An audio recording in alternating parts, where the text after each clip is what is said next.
What up, everybody? Hey, episode 99. This is the last of the double-digit episodes. Isn't that Oh, you know crazy? what? I didn't even think about that. That's a good point. We should have had like a After this, farewell thing. it's three figures and up after this. That's it. 3 and up. And then 4. Three and up. Oof. 99, a great year for blading. I was actually just with Miguel, Joe, because they're in Long Beach. Joe Atkinson's, Miguel. And we were watching the 1999 Gravity Games. Oh. Providence, Rhode Island. Who won that one? Is Um, that the one that Sean Robertson won? Well, we were watching the Vert. Oh. And on the Vert, I think it was Ty Chris. That's what Heck of a run. Yo, watching Vert back then is sick, right? It's insane. We did that in Puerto Rico, I think. Like me, John Ortiz, and JP. Maybe Abdiel was there. Abdiel was there too. And we were just watching like 2000s X Games Vert finals or like whatever ASA Vert finals that was going on, and we were just completely blown away by how crazy the level of skating was back then. It still is on Vert, I guess, but you just don't see it like you used to. It's insane. We watched them.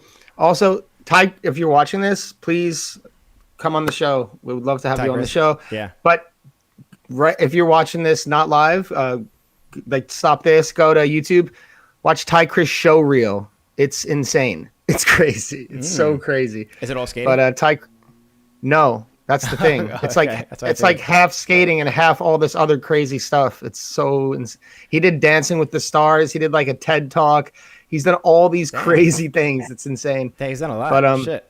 yeah. So enough about Ty Chris. We have an insanely special guest. I've been wanting to have this guy on for a long time. So really stoked to have Tim on the show today. But first, if you are new to the show, please go to our Facebook, give us a like, go to our Instagram, give us a follow, go to our YouTube page, hit the subscribe button and the notification bell. So when we have a show, you get notified. Please comment, like, share, subscribe, all that stuff. We have an iTunes, give us a 5-star rating and a review. That helps us a lot. And we also have a Patreon. You can be a Patreon for as little as $1 a month. This episode, when we get to episode 100, we're switching it to probably $2. There we go. I like that one. That was a good point to switch it up. We needed like a deadline of some sort. We wouldn't stick to this deadline. Yeah. So we got to do it. Good. Yeah, so it's $1 a month. You can check out this. We watch sections with our guests. We go through old sections. We do trick tips. We call those inside outs. We have 3 pieces, and so it's special, exclusive content just for our patrons. And you can be a patron for as little as $1 a month. So that is the spiel for today. Thank you for your spiel, Billy. Yeah. Everybody, give him a round of applause. As usual, holding down the spiel. Always does a great job. And now my time to butcher some names because there's some tough ones this week. We have a bunch of new Patreon supporters. Yeah, I know. Let me It's everyone's favorite time of the show. No, please don't. Hopefully you skip through this part. Big shout out to Douglas Holmgren, Hella Fat, Jonathan Torbio, Zach Hutchings, Iwona Mraz, and Kenny Humphreys. Thank you all so much, new Patreon supporters. I also wanted to give an extra special shout out to Chris Deister, who right before the show just PayPal'd us a very generous donation, which I was trying to tell you, Billy, before, but we lost you for a second. So I'll tell you about it later. Oh, nice. Big special shout out to Chris Deister coming through with the extra donation. So we definitely appreciate it, and we'll put it to a good cause to make the show better for everybody and, give you guys this more content. Maybe put some more Patreon content out for all our Patreon supporters. So thank you all very much. Very cool. Very, very cool. Also, we have a lovely sponsor. We do. Blank by Rollerblade. They've been tremendous support, and they have sponsored us for the year. So we have a ton of cool new commercials with them, and they got a ton of cool stuff coming up this year. Great team. We did a DEI episode with them. If you haven't seen that, check that out. And Blank by Rollerblade. Check it out. Who's driving now? Who's driving now?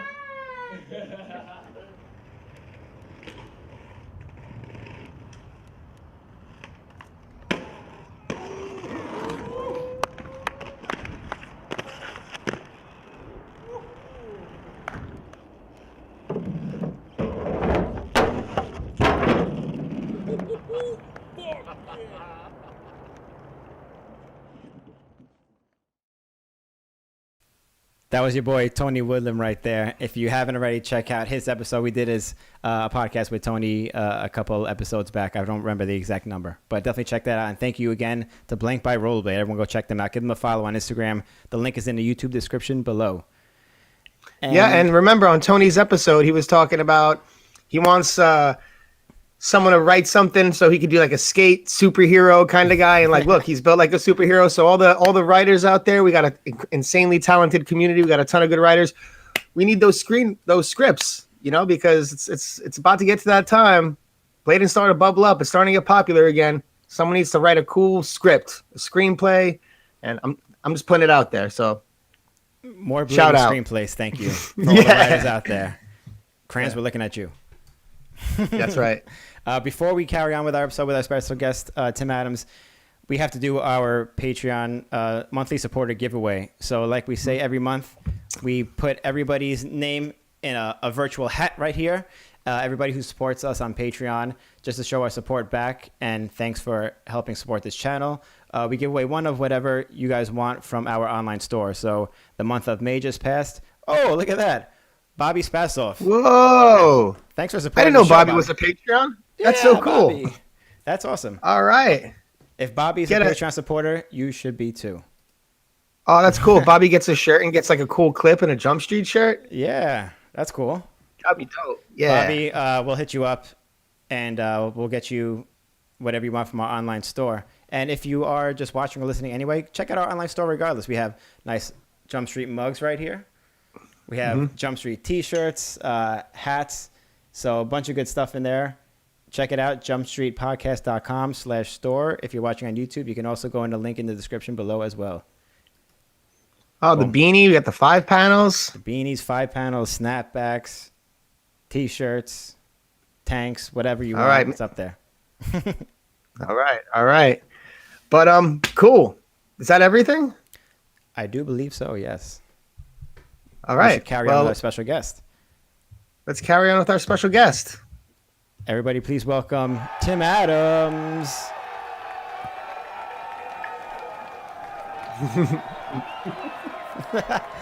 You get a round of applause. We all get rounds of applause on Jump Street. Welcome to the show, Thank Tim. you. Hey, Tim. Welcome to the show and happy Pride. Happy Pride. Yeah, happy Thank Pride. you. You didn't bless us with a happy Pride in the beginning. I thought you were going to come out with it. Happy Pride. Welcome to the show. We've been wanting to have you on for a long time. To those who don't know, Tim just put out a Wheel Scene podcast with David McNamara from Wheel Scene, and that's really good. Check that out. And also Sinner Edit, which is super dope. And we can get into all that. But as always, Tim, I'm not sure if you've seen the show before, but we like to start everyone's story in the beginning, find out how they started and got into this culture. I know you've been around for a long time. I've been seeing you in skate videos for 20 years, back in like the nature skate video days, and doing huge disaster topsols and hammers from back in the day. So yeah, what was your beginning story like on these blades? I got my first pair of inline skates in 1992 for Christmas. Wow. From my grandfather. And even before that, actually, I found a photograph I want to show you guys. My first day on quad skates. I just found it last night. I don't know if you can see this. Oh, yeah. I've seen pictures of you with those Fisher Price skates on. Yeah, so that was that same day. I had the same ones. Wow. Those were my first pair of skates, too. Yeah, so the story goes, I was 2 years old. It says on the back, Tim 2, and it's summer of 1987. And the story goes that those were like my cousins or my sisters or something, and I was demanding that my mom make them smaller so they fit me, and she put them on me and turned around to do something else, and before she knew it, I was at the end of the driveway and just skated all the way. Nice. I don't know how true that is. I wish we had like camera phones back then to have just documented that. Yeah. But yeah, that was where I got my absolute first start. But I was on quad skates from then on, and then got inline skates. And I remember my cousin Mike took me out to the garage that evening, like on Christmas, and I put him on, and he was telling me, you just got to lean forward and bend your knees. And I almost fell back, and he said, no, lean forward, bend your knees. And I just skated right over to him, and that was that. But no, I've been, after that, skated by myself, kind of played roller hockey here and there, but I would just skate in a circle in my driveway. And eventually I saw on TV, probably like a NIST competition, and bought some grind plates and some anti-rockers, and learned how to front side and built a little ramp, and got started that way. So this is like the beginning in Rochester. I would imagine there were not too many bladers up there before you during that time. No, there was, during that time, yeah, I was the kid. Fast forward probably 5-6 years, I was skating with Mike Torres, Steve Bruning.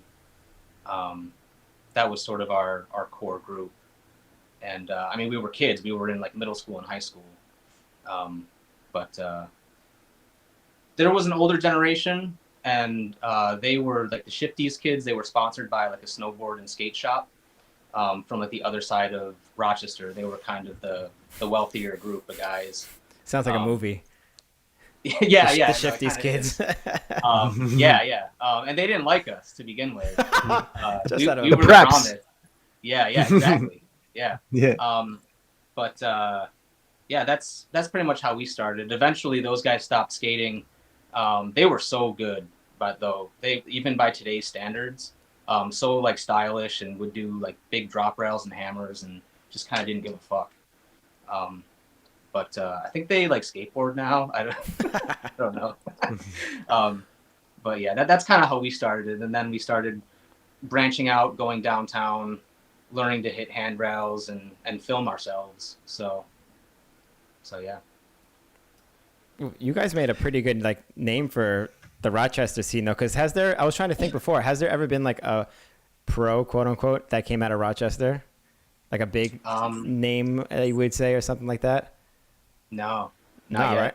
It's you guys. It's you guys holding Yeah. it down for all these years. Yeah. But we just enjoyed skating and filming and putting content out there on the internet when we were during like the BMAG days and all that stuff. Mm-hmm. So, and also just, once you pick up a camera, like we ended up sort of hijacking my mom's digital 8 camera or high 8 camera. And when you first see yourself on video, that's when you start to really develop your style and your trick vocabulary and trying to make your tricks look like what you see in videos. So that was a big change for us. But that was, I'm jumping all over here, but No, I like that. That was an interesting a process point. we went through. Yeah, that was an interesting point too, because a lot of us started picking up a camera and started filming each other, like our parents' home video cameras or something like that. And I never really thought to look back at it and be like, analyze our skating and be like, oh, I could do this better, or I should have done this a certain way. Like, did you do that a lot growing up? I think so, because before we got a camera, we were watching skate videos, and you could see each other and kind of vibe off of that, but couldn't really analyze your own skating. So. Yeah, I never really took that aspect into consideration. I was always just filming us just to film us, be like, oh shit, that was sick. All right, move on, next one. Well, I think you guys were doing it earlier on than we were, because you, Austin, like you were skating when you were really, really young, right? Yeah, but I still got a camera. I don't know. It was like, maybe like my birthday one year, some really shitty, same thing, like 8mm camera, and yeah. I don't know, 2000, I think, something like that. Yeah. So I don't know. I guess I think part of it is I'm thinking about this because like Mike just put all that really old footage in the center edit, and so I just thinking about the timeline and how like when things changed. Have you been skating with those guys a while, Mike and Grant and all these guys? Yeah. I met Mike when I was in like 6th or 7th grade. I remember the first time I saw him, he was like super punk rocked out. He had like a NoFX t-shirt that was all ripped, and like he had a chain wallet, and I was literally like fucking 11 years old. I didn't know who NoFX was. And I don't know, we clicked pretty much immediately. I was always a little bit intimidated by him because he was from Hilton. Like, he was from the town of Hilton and went street skating and hung out with like skateboarders and stuff. And Whoa. I was just like, I was from like Hilton, but in like the more suburban part of Hilton, it's kind of in the outskirts. So it was a little different, but yeah, I didn't know that about Mike. I didn't know that about Mike. Mike was Mike's a badass. Mike's a rough guy. He's always dang. Been, yeah. Wow, that's cool. Because Mike comes off quite nice, you know. Oh yeah, he's yeah. He was a little dirtbag back then, but that hasn't changed. That hasn't changed at all. But yeah, I mean, we like Mike's dad lived in the city, and somehow we convinced my mom that where he was living, that where we were going to visit for the weekend was like fine. And it was, realistically, like we never had any issue, but this is on Avenue D and probably one of the most, you know, highest crime rate areas of the city on the north side. And Mike's dad, Jose, would come pick us up on like Friday, bring us out there. And I think my mom thought that he was like watching us or like bringing us places to skate. We would just skate from his front door to the city. And that's when we started really getting into like filming and street skating. I think that's when most of the early footage from the next movement came out. Really old stuff, like, you know, we were in like Fifth Elements, big baggy jeans, just looking like shit. I mean, we were like 12, 13 years old. I wanted to say something about the next movement because you had a section in that video and your skating is obviously really good. It's always been really good. And I feel like one of the traits of being a good skater is that you could get down with any kind of skates, like any pair of skates, and you had rems in that section, and you skated really good in the rems. And like, what happened to the whole rems thing? Because that just like went and gone. I really liked the skates. I remember seeing Brian Jagger skate them and do that like iconic top mistrial on like the I think it was like a white rail that had like I don't know, it was like an oddly shaped rail, but just amazing. And he just had just incredible style. So I kind of wanted to be like that. Yes. So I bought the skates, and it was choice. the thing where you like, what's that? Good choice. Yeah. Brian Jagger, that's great style. Great style. Perfect tricks, like every time. Yeah, just. But anyway, bought the skates. Back then, you had to send them a drawing of your foot and all that. I thought it was like the highest technology thing ever. I realized probably they just sent me a pair of size 7 skates. Yeah, these are super OG rims. Yeah, that's a cool little hustle, though. Yeah, I know. Send me a size of your foot. But cool. Anyways, I was skating pretty hard back then, and destroyed the skates completely in probably a month and a half. And not even like, you guys know I'm not like a big grinder. I don't do a lot of ledge skating. But it got to the point where I would like do a grind on a basic handicap rail, come off and just collapse. And I emailed whoever the contact was. I don't know if it was Kato or who was doing their like customer support. And it was, I think the email I got back was, well, our professional Chris Haffey tested these out, and he just did a True Mizu 720 off of a 10-foot high ledge in these skates, and so I don't know what to tell you. And I was just like, Whoa. Man, fuck these skates.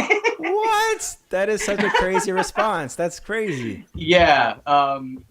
And I to this, I don't care to this day. It was just kind of a funny story.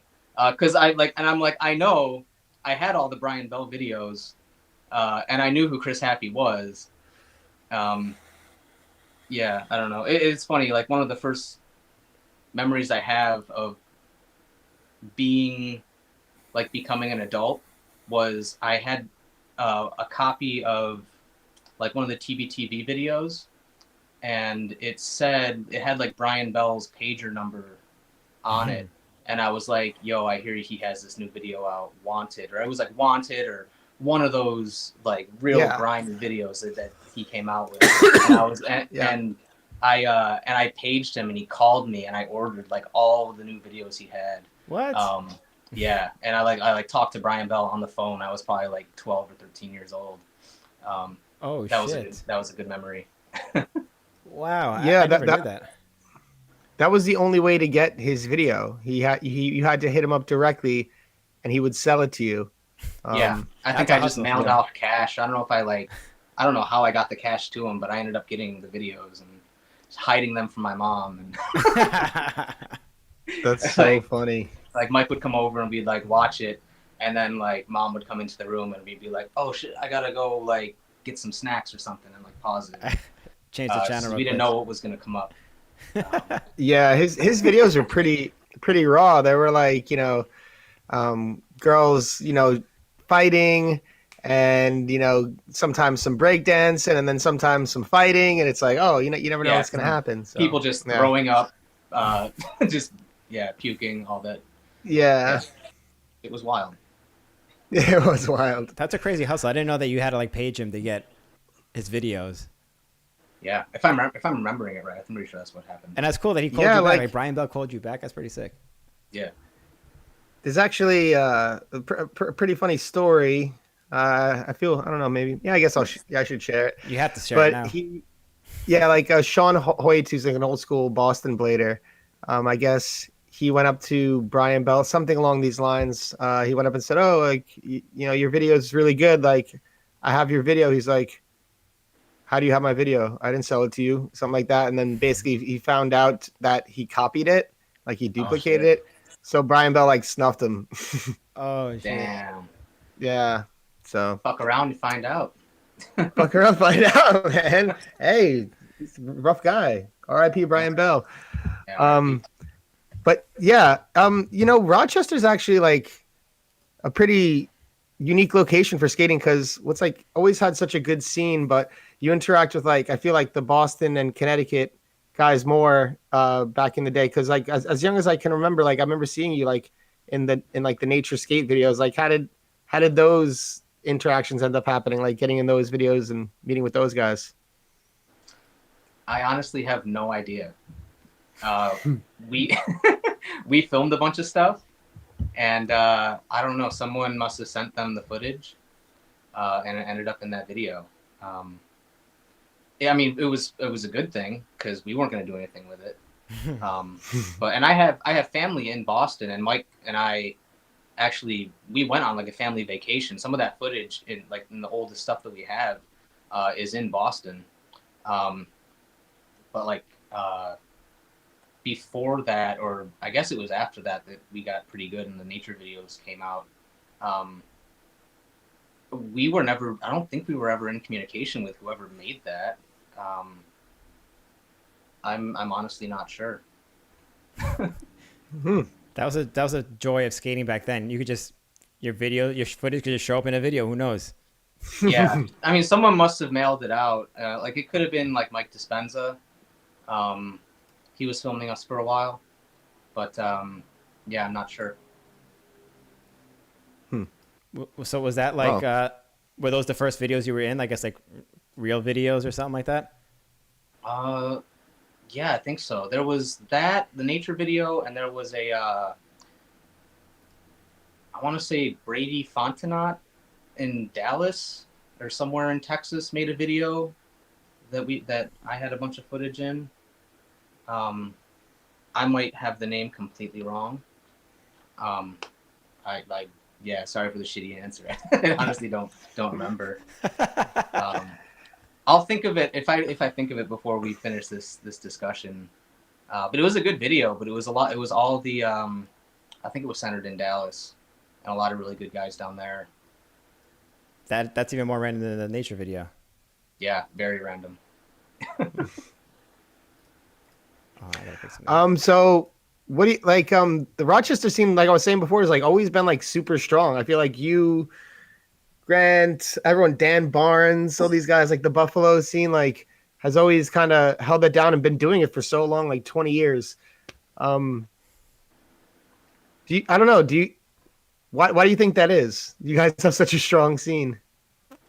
Um, I don't know. I think part of it could be that we only have like 6 or 7 months out of the year we can skate. I think you guys have a pretty good understanding of how that works, but we have really rough winters. Um, and for like when I was growing up, I had a bunch of like boxes in my basement that were set up, and there's got to be footage of that somewhere. But my parents pretty much allowed me to just take over the entire basement and built like I had like a 2 foot tall by like 16 foot wide quarter pipe and like a Bower box kind of set up down there, and we got to just like train and like play KRS-One and loud like really awesome rap music that we were into at the time, and just like learn all of the grinds, all of the full cab true spin grinds, and got really good that way. And yeah, I don't know. I guess we just had a really good crew that went back years and years, and we stuck it out for a while. We also all hung out and socialized together and would get drunk and do all that stuff together. So, I mean, I don't think it's very different from most scenes that were putting out footage and like the, in the 2000s, like the aughts into the early 2010s. I don't know. I think also we had really talented people behind the camera doing that kind of work. So yeah, like putting out videos like Physical Phenomenon and While You Were Sleeping and all that stuff, and going to like Bitter Cold Showdown and selling them. We also had street contests here for a while. Yep, that's right. That were pretty big. That's probably how I met you guys. Like RFCC days. Is that the thing? Yeah, I was gonna say that. Yeah. Those types of things, those events, those tours rolled through Rochester somehow. I don't know how they made it through Rochester, but I have no idea. But yeah, like Louis Zamora and Walt Austin were in Rochester, and I was like, okay. Yeah. I'll take it. Oh, it was so Welcome. sick. Yeah, there was such a sick event there. Like we were like all the B and E guys, and it was like everyone like the RFCC thing. So sick. Oh yeah, that was that skate park, that indoor park, right? Yeah. Extremes. Extremes, yes. Extremes. That was That park so was sick. The whole floor was all one Yeah. ramp. Oh, Yeah. that was one of the best parks ever. Yeah. Oof, R.I.P. That was dope. R.I.P. Yeah, and I was gonna say I remember you guys selling like while you were sleeping and stuff at Bitter Cold and like just getting like your little hustles on. Was it like Mike Torres that made that one too, or? Torres and Dispenza collaborated on that one. Yeah, so I remember like them at the trade show, like slanging DVDs and stuff like that. It's a good way to get. It was a good way to get like your crew and your scene out there too to a wider audience. It's like the old school everyone style. was doing that. Yeah. Yeah, like there were so many. I have a whole stack of DVDs that I would get at Bitter Cold, be like $5-10 a piece, and you just bring them home. And I mean that was a different time, but Yeah, different. Yeah. Shit, I was selling the Truth DVDs like that too.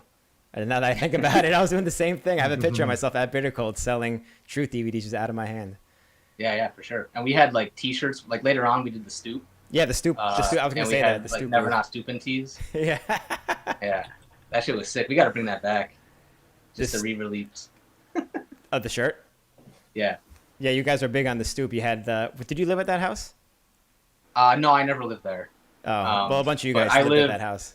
I live like a quarter mile from that house. I walk by it with Rufus all the time. It's still there. With the old stoop that you guys used to hang out on. Yeah, we were awful to those poor neighbors. Just until like 4 or 5 in the morning, just not giving a shit. I don't know. It was fine. It was fine. You guys survived it. It's not there anymore. But you guys also did. Were you one of the owners in the skate shop that you guys opened up there, Rock City Skate? Or No. that's what it's called? You weren't one of the owners. I was not. You're not one of the owners. So I know it was like a bunch of people that collabed on it, whatever. And I was just curious how you felt on having a skate shop in like your town change the scene, or how it affected it, because it's not something that you see too much anymore these days. Yeah. No, it was sick. So Grant, Nate, and actually my current boss, Emery, decided to do that kind of on a whim. At least that I wasn't involved because I wasn't in a position to do anything that would really be helpful.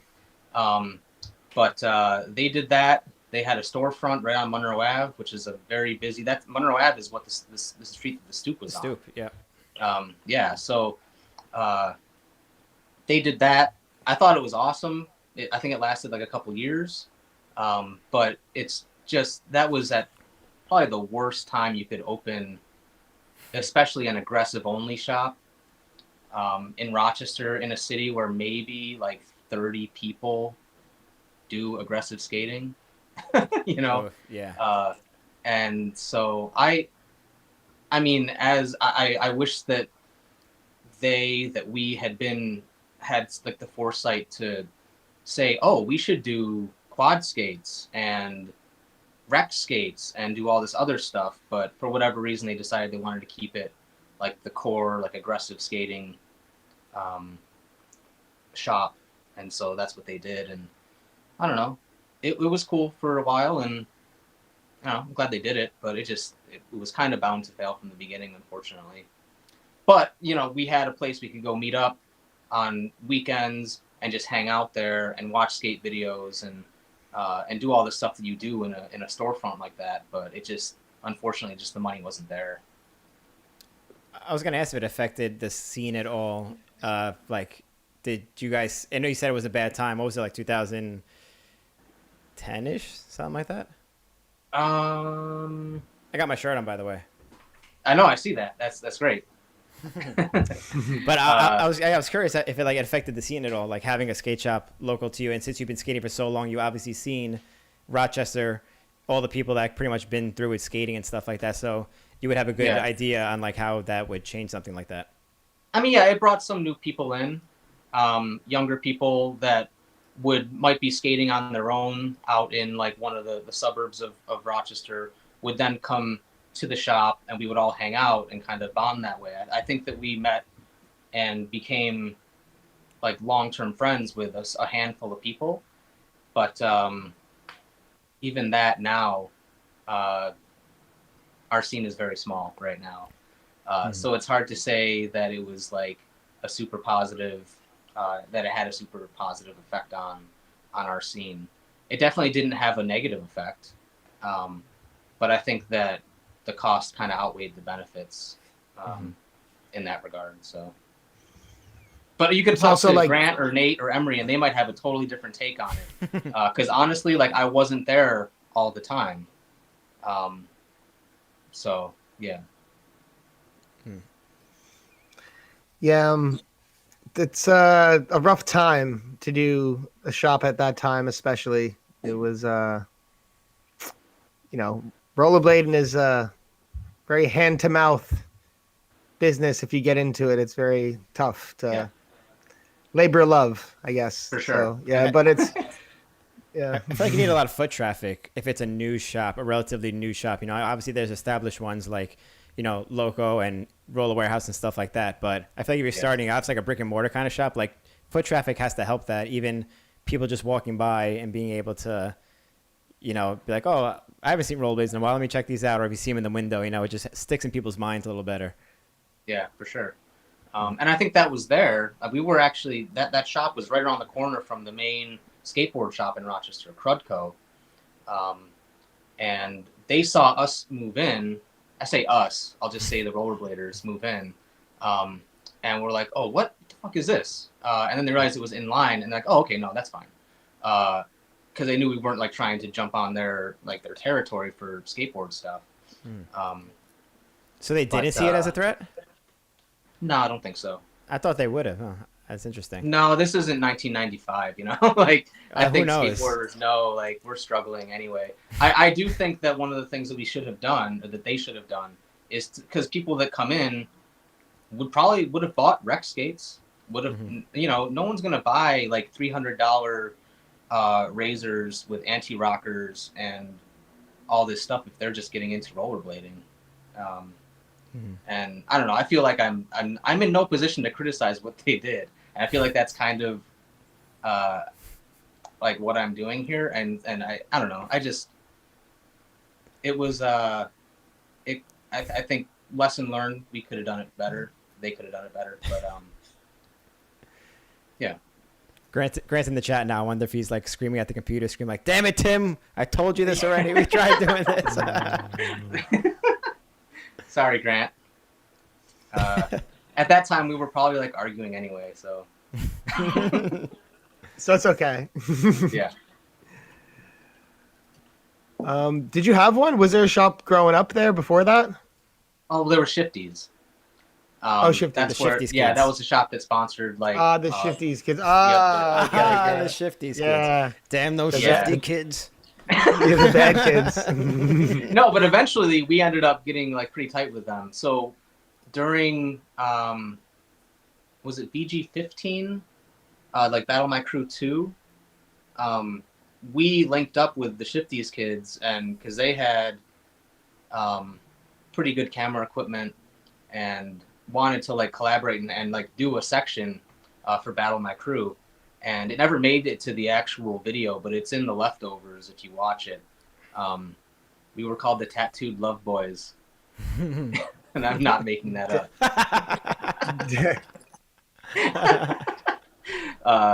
And yeah, Tattooed Love Boys was the crew name, which is probably why it wasn't. It was like so ridiculous. The section was sick though. Where's Yeah, that section? You they're- said in the throwaways of VG15. It's in. That's before I DVDs. think it's on. A friend of mine has it on his Vimeo, but it was in like the DVD you bought had like a bonus. For VG15?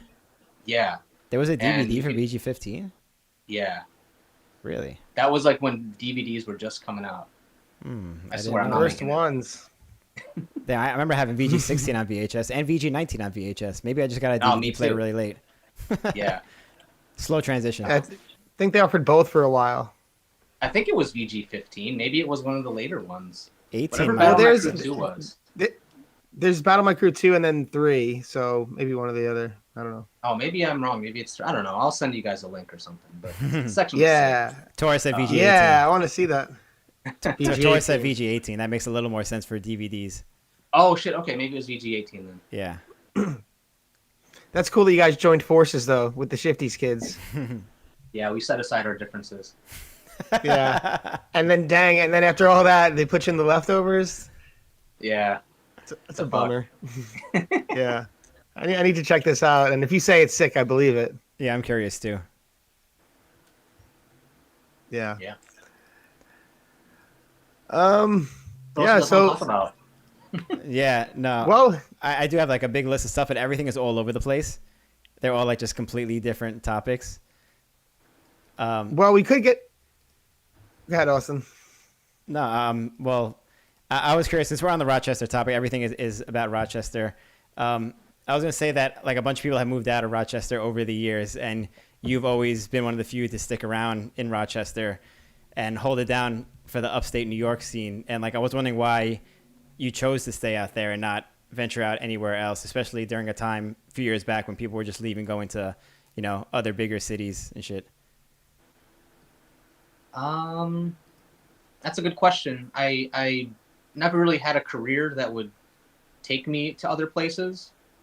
So like Mike Torres, when he got a job doing videography stuff for a company that would send him to different cities like every weekend. And so that's how he got into traveling and would find cities and be like, oh, this, I could live here. And had his eyes opened that way.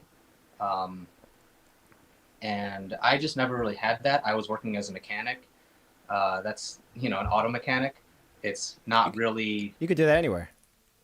Yeah, I could, but it's not something that's going to send me and relocate me to other places. Yeah. To do like location specific work. Also, all my family's here, and so that's kept me here.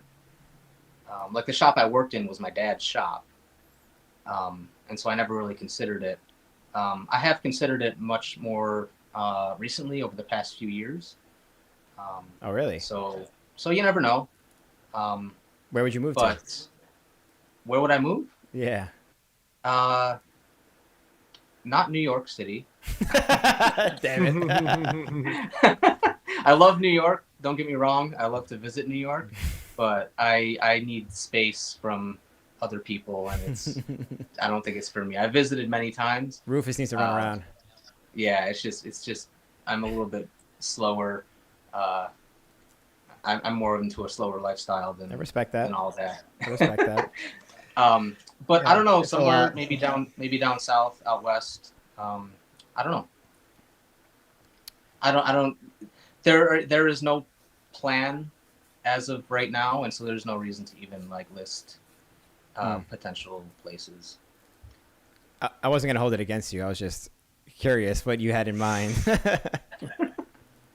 Because I can't picture you anywhere else except for Rochester. You know. Yeah, and that may be I may end up staying here forever. I mean, I like it here. I like having 4 seasons. I like the people here. I like the comfort of knowing exactly where I am, and like I mean, I've been skating this city for 20-something years. You get to know intimately where every single thing is in the city and how to get around, and I don't know. This is just my home for now. Mm-hmm. Yeah, the people in I Rochester love are that good feeling. people. Yeah, Rochester's a nice little homie. It's like it reminds me of Pittsburgh because I guess we were there not too long ago, Billy. But it's like that kind of town. All the people are really good there too. Like you were saying, and you Torres, Grant, Nate, Steve Rooney, like all these guys, some of my favorite people ever. Oh, for So sure. yeah, definitely whatever's going on up there. You got a lot of things going on over there, but it's going good. It breeds good people, Rochester. You might have your garbage well, plates and stuff, but can you explain to people what a garbage plate is, since that's like a Rochester thing? Yo, I had a garbage plate today for lunch. No joke. You still eat garbage Yeah. plates? Yeah, That's the most Rochester shit ever. yeah, it is. Explain to people so what a it's- garbage plate is. Basically, you get like a styrofoam container, like one of the big ones. Yeah, okay, here we go. Like a big square styrofoam container, and half of it is laid with like home fries. The other half is mac salad, and then traditionally you get 2 cheeseburger patties on top of that with onions, mustard, and like a hot sauce, like a meat sauce over all of that, and you add however much ketchup you want, and you mix it all together, and you eat it like it's like a slot plate. Oh, I love that. That sounds so good. That's how you eat your breakfast, Billy, no matter what it is. Yeah, it makes everything, all the food. If I have 7 things on a plate, I just cut it up. I put it into one all the Yeah. time. I love that. You always do Nice, that, Billy. yeah. That's why. Yeah, that's perfect. Yeah. Yeah, but I I mean, love you that. can also change out like the home fries for tots or onion rings or whatever. People get like steak plates now and stuff. I'm not a big fan of them, but my coworkers like to get them every so often. I'm like, fuck it, I live here, so this is what I have to do. Yeah, it's part of it. You got to respect the rituals and the tradition of the town. Yeah. I mean, I'll have like half of it, and just like, I don't know, it's just too much now. That's a lot. If you But still- it's the kind of thing that you traditionally, this is the place you would go at 2:30 in the morning with your friends, drunk to like Nick Tahoe's. I think they were like the originator of the plate, and you'd go in there. Everybody in the place is drunk, and they're just scooping their home fries from a giant batch, and it's just a big party, and it's basically drunk food, but now it's become more mainstream, and every other place in Rochester sells their version of the plate. But yeah, I wouldn't recommend it, honestly. I mean, try it once for sure. But I'm not going to be like an advocate for the garbage plate. I think it's fine. It's a very appetizing name, by the way. Garbage Yeah, plate. garbage plate. I think if you're over It's- 22, you outgrow the garbage plate, probably. It's a very Rochester name. It sounds intriguing, though. I got to say, when I heard it, I was like, that sounds like it could be good. I don't know why. It just sounded like a lot, You haven't had a garbage plate before? have Mike Torres make. Oh shit, you live in Long Beach now, so okay. Yeah. Well, Well, But you've been to Mike Rochester Torres, if you're before. out there, yeah, I'll be back in New York in July or August, something like that. So, Mike, yeah, he'll make you one. I would love a garbage plate. You got to eat the plate too afterwards on the paper plate. Eat the whole Oh, thing. no. That should be Oh, the no. Rochester garbage plate. You roll it up in the paper plate and Oh, you just my eat it like gosh. a Well, burrito. There you go. it comes with with bread, and the idea is you then soak up all the nasty shit at the end on the All the bread. garbage Yes. juice. All the garbage Yeah. juices. Oh, Yeah. Yeah, That's what bread is Sorry, I made for. forgot. That's one of the bread's most made important for parts. I almost forgot that. cleaning the plate. The garbage So- juices. Oh, You just yeah. soak up the garbage juices. It's so Oh, I love Terrible. that. It's terrible. Oh, I love it. Sounds so good. Well, it is Pride Month. We're jumping in from the garbage plate to, but it is Pride Month, and you just put out the sinner part a while ago that you talked about on the Wheel Scene podcast, and I was wondering if you could get into that again, like the idea behind the sinner part. Sure. I mean, that was Mike's always got a bigger vision than what I do. Mike's the videographer. I'm just like his subject, or whatever you want to call it. And he's got all kinds of concepts for what he wants to do with it. And I don't know. He pitched it to me, and I was like, "Yeah, that sounds good." But I feel like Mike is more equipped to answer to his intentions behind the theme of the Sinner edit. But I think of it as kind of like a big fuck you to the religious right that is somehow still got a stronghold over like what LGBTQ people are allowed to do with our bodies, with our healthcare, who we're allowed to marry. I mean, we're kind of over the marriage thing right now, but there are, all other kinds of attacks on people's human rights. Trans youth specifically is a big thing right now, and a lot of that is just, the right now what's going on is this idea that trans youth shouldn't be allowed to play sports as on the team that suits their gender identity, because I don't know, some fucking politicians watched Ladybugs or something. Do you remember Ladybugs, the Rodney Dangerfield film from, like, with 1980 Rodney something? Dangerfield. Yeah, like where the kid, the boy dresses up as a girl to play on the girls' team, Yeah. so Rodney Dangerfield, Okay. Drunk ass can look good in front of whoever he's trying to impress. It's just, it's so stupid, and it's not an issue. Yeah. It's just the latest thing in like the culture wars that right wingers want to like latch onto, even though that it's not an issue.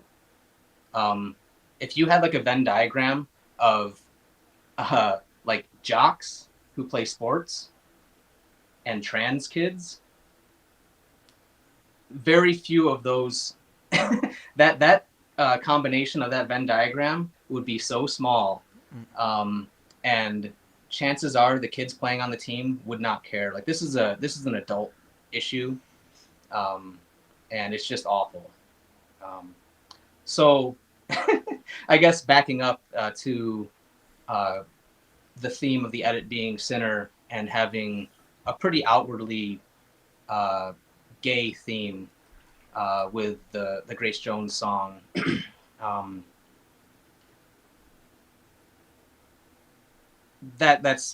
It's in my mind, that's kind of who Mike was aiming that kind of like, oh, this is a sinner. Check out how like comfortable this dude is on skates and how comfortable he is in his own skin, and that he's doing all these tricks, but you're going to call him a sinner and legislate all this, bullshit. I'm kind of rambling at this point, but that's kind of my takeaway on that. If we're talking about specifically LGBT rights, and it's something that we got to talk about, especially during Pride Month, specifically as nothing is getting passed right now that as far as like national legislation, like the Equality Act. because we have politicians who have no backbone and are not willing to stand up to the Republican Party. What's the Equality Act for people who don't know? Briefly, the Equality Act would insert language specifically into the 1964 Civil Rights Act that singles out and says explicitly that gender identity and sexual orientation, I believe that this is my understanding of it. Right now, the the Civil Rights Act was amended to include sex, and so you can't discriminate at a job or healthcare or whatever based on sex. And in my view, that was meant to include sexual orientation and gender identity, but it doesn't. And so the Equality Act is meant to include that language and make it specifically clear that no, you can't do this stuff. And there are other areas where specifically like transgender youth are just being bulldozed. A big thing in I'm not trans. I have a lot of trans friends, and right now we have the technology. So let's say I'm 10 years old and I was assigned my gender I was assigned to be a male at birth, but in my mind I've always felt like a woman, like a girl. And what technology can do now is if you don't want to go through puberty, because once you go through puberty, your body makes permanent changes. And if you aren't sure whether you want to continue your life as a boy, there's an option to get I think they're injections or pills, some kind of way of basically getting like puberty blockers that will stop you from going through puberty and so to give you some time to figure it out. And so that if you want to transition to become a woman, you can do that and you don't have like facial hair or an Adam's apple, things like that. And a lot of families do that, and it literally fucking saves kids' lives. And somehow, I guess like the lack of education, again, just the culture wars, people just getting outraged at everything on the right, think that is some kind of like fucking with God's plan or whatever shitty way they want, whatever ignorant way they want to frame it. And it's just basic healthcare. Listen to what the experts are saying. This is the stuff that saves kids' lives. This is the stuff that improves people's general well-being and happiness. And they're trying to legislate against that and make it illegal to use those that kind of medicine in various states. And many of the states have made it illegal. That's the kind of thing that's happening across our country in specific pockets. So that's fucked up. And I think that's why, though, that's why we need to like, I guess it's a matter of education to start. But I don't, it's much more serious than just like, oh, I just want people to be happy and be nice to me as what, like as a cis white gay dude. Like I'm going to be okay. But if I have to be the one to tell people what's really going on, like that's my responsibility. And I think that's all of our collective responsibility. We owe it to each other. We have a lot of trans people in skating. We have a lot of gender non-binary people in skating. And it's a matter of just changing, I guess, our ideas and our understanding of what that stuff means. Because this stuff is I don't know a lot of the details of this stuff. This is just me kind of rattling off my understanding of it. And if someone disagrees, like, feel free, like, let me know what I'm getting wrong. But for a long time, I've been looking into this stuff and being close as a queer person and as an ally to trans people. Um, I've been pretty close to this stuff, and I'm pretty sure I got it at least close enough to know what's right and wrong. You know? Yeah. Well, I agree with your point. Like the education is important, and to know about it, because to be able to recognize the signs and identify those things, so when the child gets older, you can see and know. Because I would imagine, you know, at 10 and my whole life, and definitely in the adolescence, I was like definitely confused, all kinds of things just because of life. So I'd imagine if you're, um, not, gender non-binary, or like a member of the trans, or that, it would be even, yeah, super difficult and hard to talk about it. So the education is, I could see, being such a big part of so people can like know how to deal with those things, because I think a lot of people don't know how to deal with those if it were to come up, because it's at the center, like you said, of like a culture war. So like Yeah. there's a lot of like these pushback on things. So it's hard to get that like education, like, or that you're saying. For sure. I mean, but right now, fortunately, we have like the internet, and so if a young kid is questioning their gender identity, they're able to most of the time can figure out some kind of support network. At the same time, a lot of kids are born into very religious families and get kicked out of their houses. I think like 40% of homeless youth are LGBT. Um, Whoa. and that's real. Like that shit sticks with you. So if you're at like your pivotal point in life where you're 10, 11, 12 years old figuring out who you are, and you come out to your family and they reject you, um, that's how, I mean, drug addiction, people living on the street, prostitution, um, it can be a very troubling life. And this is, I mean, regardless of what you or I think, Billy, about this stuff, like, listen to the medical community, listen to the experts, and they're all saying, no, this is stuff that we need to build support systems for trans youth. um, so but I mean, my message to you all and the viewers is to just do some basic reading on this stuff and just keep it in mind. And also, I mean, when people uh, tell you what their pronouns are, um, use them, and get used to like normalizing using pronouns yourself. I Mhm. present as a dude, like that. I'm a dude. I use he, him pronouns, and I tell people that.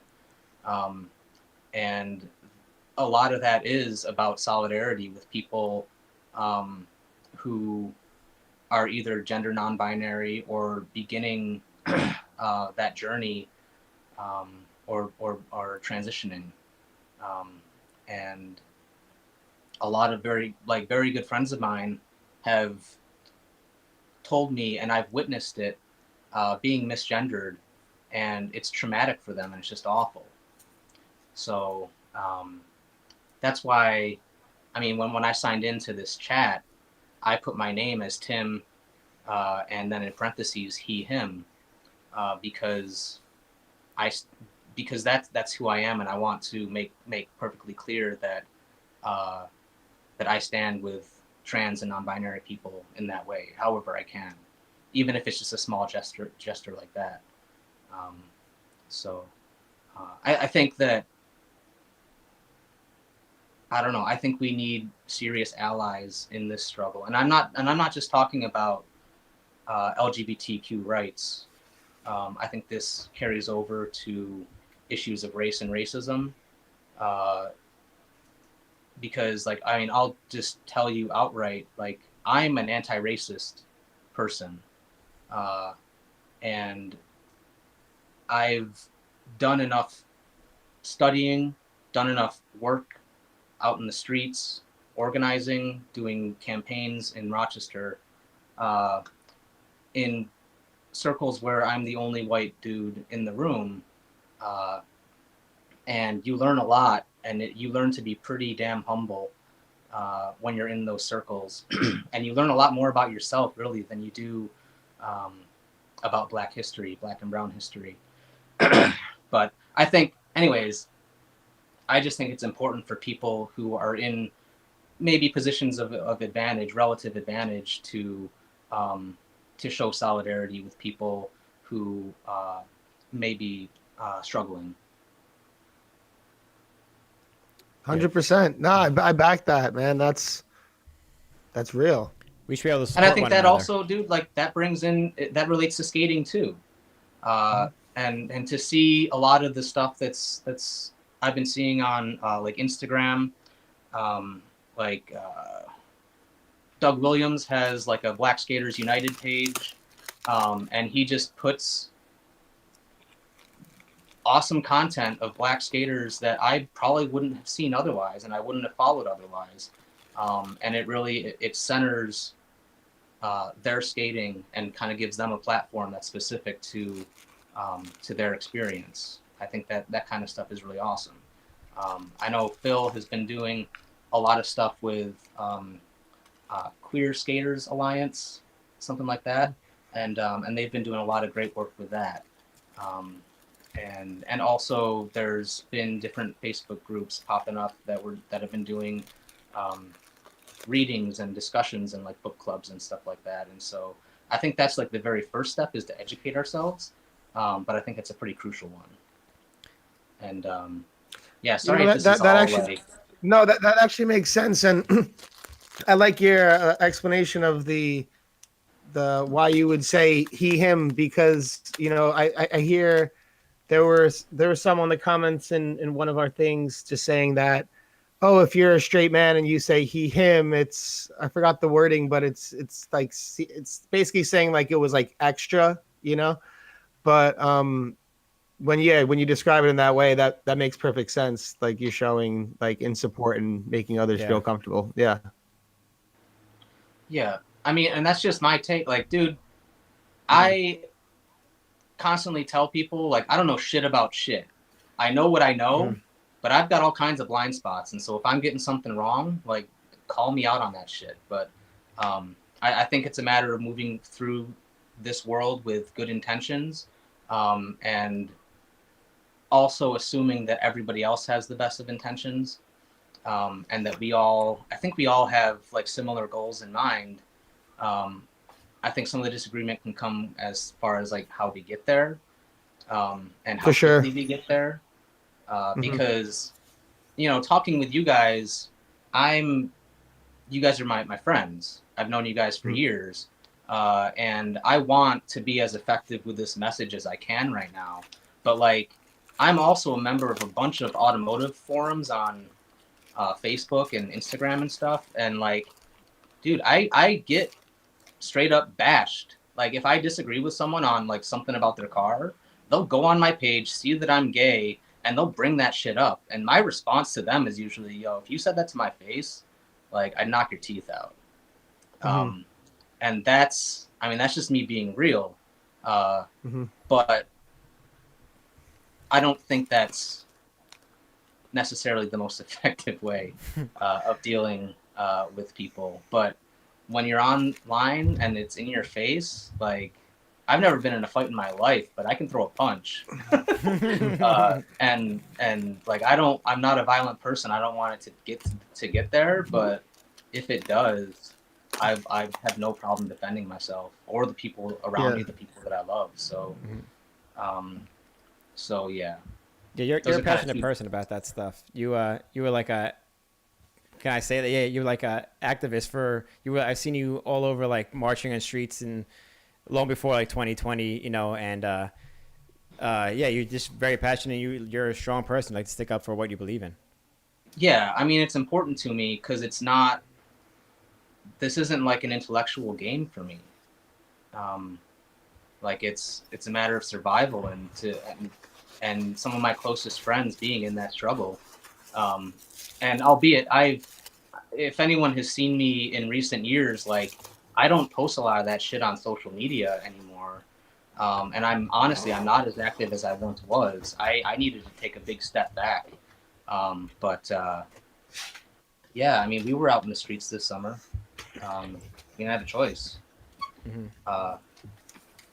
We had police murder this man, Daniel Prude, in Rochester here back in March of 2019. He was having a mental health crisis, and they put a bag over his head and knelt on his head until he suffocated.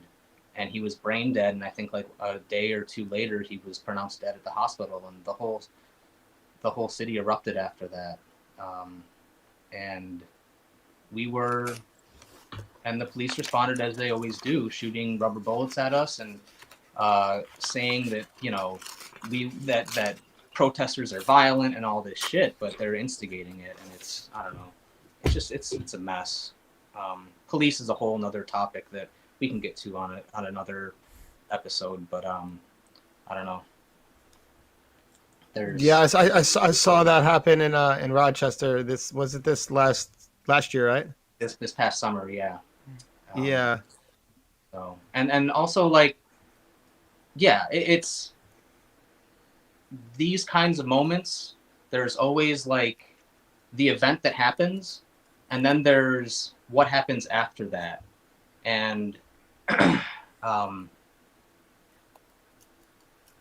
and it's that event made it so that our current mayor is probably not going to get reelected. And because, I mean, she was most likely involved in the cover up and that's what happens when people find out that, you know, you're kind of collaborating and trying to sweep stuff under the rug. And it's,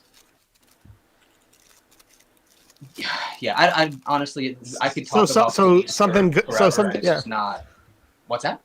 Well, no, I was about to say at least something good came out of it. The event, like you know, out of something that bad, that she's at least going to not be reelected.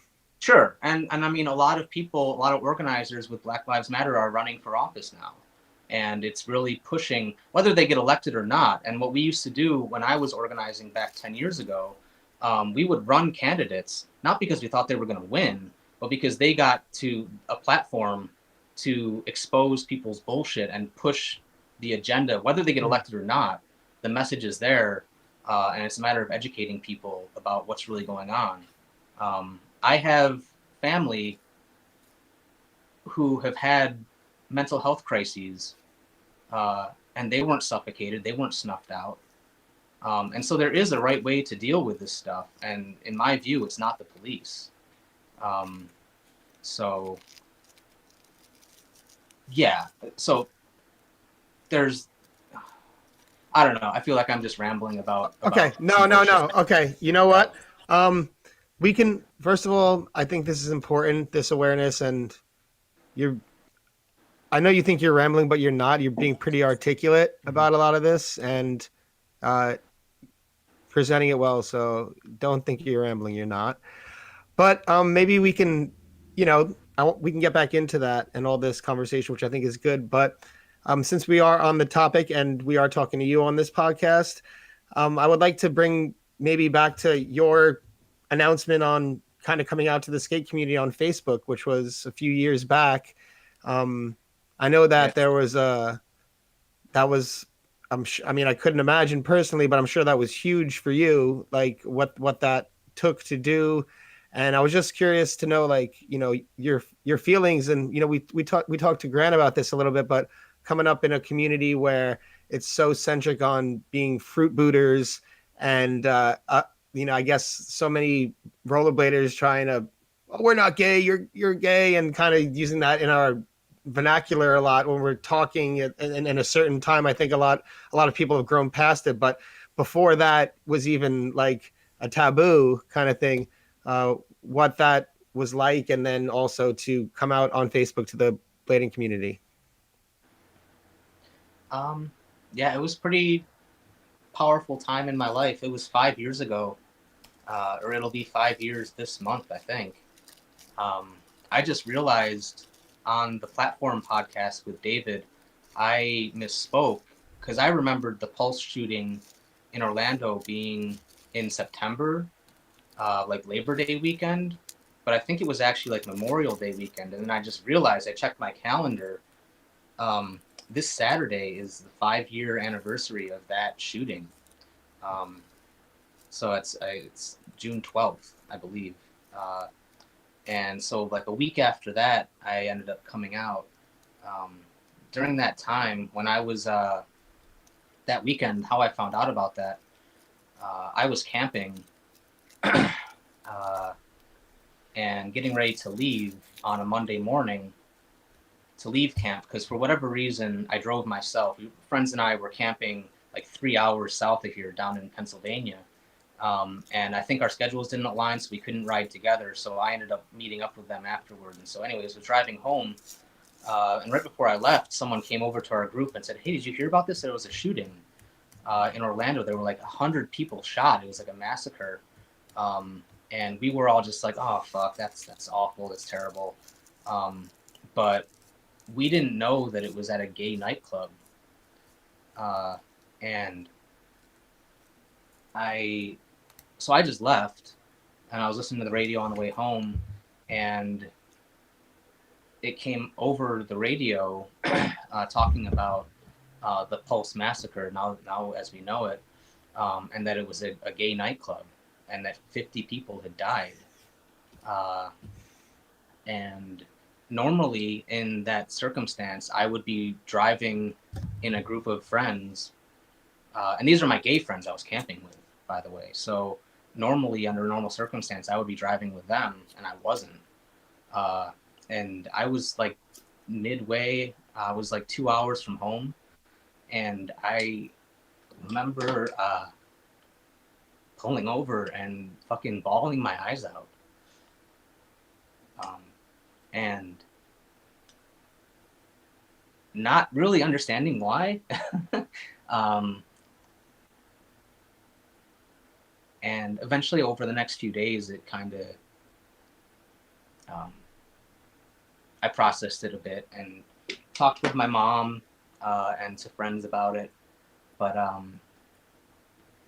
decided that I had to do something to, I guess, in the same way that we use tragedies like Daniel Prude's being murdered by the RPD to grow and to build family and movements and do what we need to do to improve our conditions.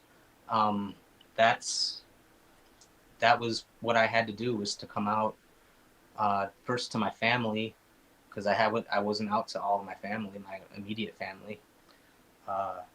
And I think then the easiest way to do it was just write a thing on Facebook and then see, I don't know, just where the chips fell. So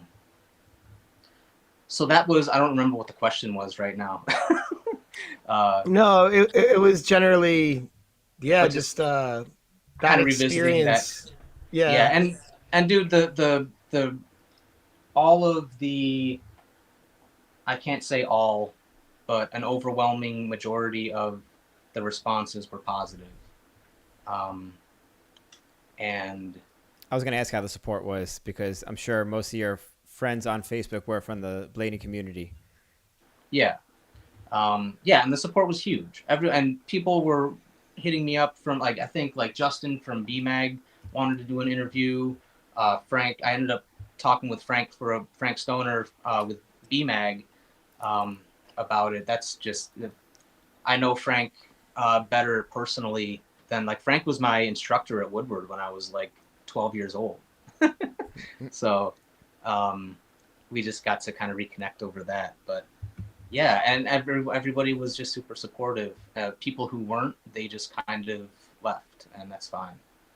So, um, Yeah, but yeah, Yeah, I would have. That's sad to hear you got like any negative. yeah, I I didn't would really think think it that would would be happen. generally you would hope your friends and people who are close to you to be supportive, but it's sad yeah, to hear that there's even any negativity in that. But I thought that yeah. was when I read it for you, I thought that was like I was stoked for you. I thought that was like really big moment, and it took I know it's like again I'm not you, but I know it took guts and it took a lot. Like so, I thought that was like yeah, like that's dope for Tim. That's cool. Yeah, thank you. I remember you responding. I mean, I that whole thread was huge, like hundreds of responses, and it's still just like kind of overwhelming how just kind people were. Um, but like, I mean, that's a big part of like gay culture. Like, if I meet someone, like a new person at the bar or something, a lot of the time, like within 10 minutes, we're talking about our coming out experience. Um, that's like it's universal at this point because of the struggles that gay people have gone through um, in the past 50 years that it's been documented. Um, so yeah, I couldn't have anticipated a more like warm welcome uh, as far as being on like that side of disclosure with people. So yeah, it was good. That's cool. I bet it felt like a weight off, Oh, for right? sure, Yeah. huge. And I had just started my current job, and to know that like I was going to be okay, and that like there weren't going to be any repercussions for this, and honestly, like before I came out on Facebook, I was still new to the shop, and there were people calling shit gay and saying faggot and stuff, and after that, immediately it just stopped, and there wasn't even any discussion of it. I never had to say anything. It was just like out of respect for me, I think people understood like, oh shit, that's not right. Um, so it was good. Like Yes. all around, it was good things. And if people don't want Some me in their life over that, fuck them. They can fuck right off. And I'm Yeah, not they're gonna not name worth any it then. names. I could name names because you guys know them, but it's fine. It's just not. well, that's It's not sad. worth it. I'm sorry to hear that. Um, Yeah, people like that don't Thank you. need to It's be in all. your and life anyway. So Yeah, and I think for some people, like the people at your shop who might talk a certain way, and then they maybe just never had a gay friend or a friend who's a member of the LGBT plus community, and for sure. And I think um, and that's and then probably and it. then when they do finally have one like who's like, oh, cool, great person, all and you're like, oh, maybe I was being a jerk, and then you kind of wake up. So mhm. sometimes it just takes that, for someone to get it through. Yeah, for sure. Yeah. Um, man, yeah, that's So I guess the after Pulse, that would be the thing. Like that probably made you also provoked you to become an activist. Like not only come out after that, but to continue moving forward. Probably that might have been a catalyst, right? Um, kind of. I mean, to be honest, I'm not a very active person right now, uh, and I haven't been for years. I used to be. Then it's ironic, but when I was most active, I was not out, even to my queer friends. It was like a top secret thing. I think some of them had an idea, but they weren't trying to out me or anything, um, just out of respect for my privacy. And I burned myself right out doing a lot of the organizing. I was running a newsletter monthly. I was going to meetings like every night, um, and it sucks to say, and I thought I would never say it, but I just needed to focus on my own shit, um, and that's what I did. So I haven't been active as far as like going to meetings and organizing and trying to build like legitimate organizations that do the work. But I'll show up when I'm needed, I guess, when there's a call for people to come out. That's kind of because of my personal life, my job, trying to skate as much as I can, I just don't have the time to devote to doing the stuff like I used to. But I try and maximize what I can do, at least like with discussions like this, and being able to kind of set that example and get people thinking about this stuff, because it's not just a bunch of angry people in the street wanting to break shit. It's your neighbors and people like me who have kind of had enough. So that's my spiel. Cool. Yeah, you've always been like active as far as I remember you, for the most part, for the better part of, I don't know if I know you for 15 or more years or something like that. And you've always been like that. So I feel like from an outsider's perspective, that hasn't changed about you since that Facebook post. But I told you I was talking to Torres earlier, and he mentioned something that I would have never thought about before. And he was wondering, like, has being like in the closet, did that hold you back from skating at all? Like in your skating aspect in any way? Like, did that change the way you skated, your demeanor, like how you express yourself on skates comparatively to like afterwards? Because I know it's like obviously a huge weight lifted off your shoulders, and you probably feel like a whole new person after that. Has that changed any way in that aspect of your life? That's a really interesting question. Yeah, I think so. I don't know that before I came out, I don't know that I was like butching it up or something. But I think since coming out, I feel a lot. It's funny. Damn, I wish you had like posed this question to me before, because I'd probably have like a super like poignant answer for it. But I have no problem like waving my arms around now and doing like big wheel tricks or tricks that are kind of that skating style. And even like wanting it to be like a fucking ballerina, and doing like mono rolls and like the first trick in Sinner where the song changes to Grace Jones, and I do the like 1 foot on the wall thing around the pyramids in the city here, and then I do a 540 after that. I definitely wouldn't have done that as a closeted man, I don't think. Really? Yeah. And it's just funny how the song changes to that, and it's like, wow, look at this fucking kid enjoying his skates.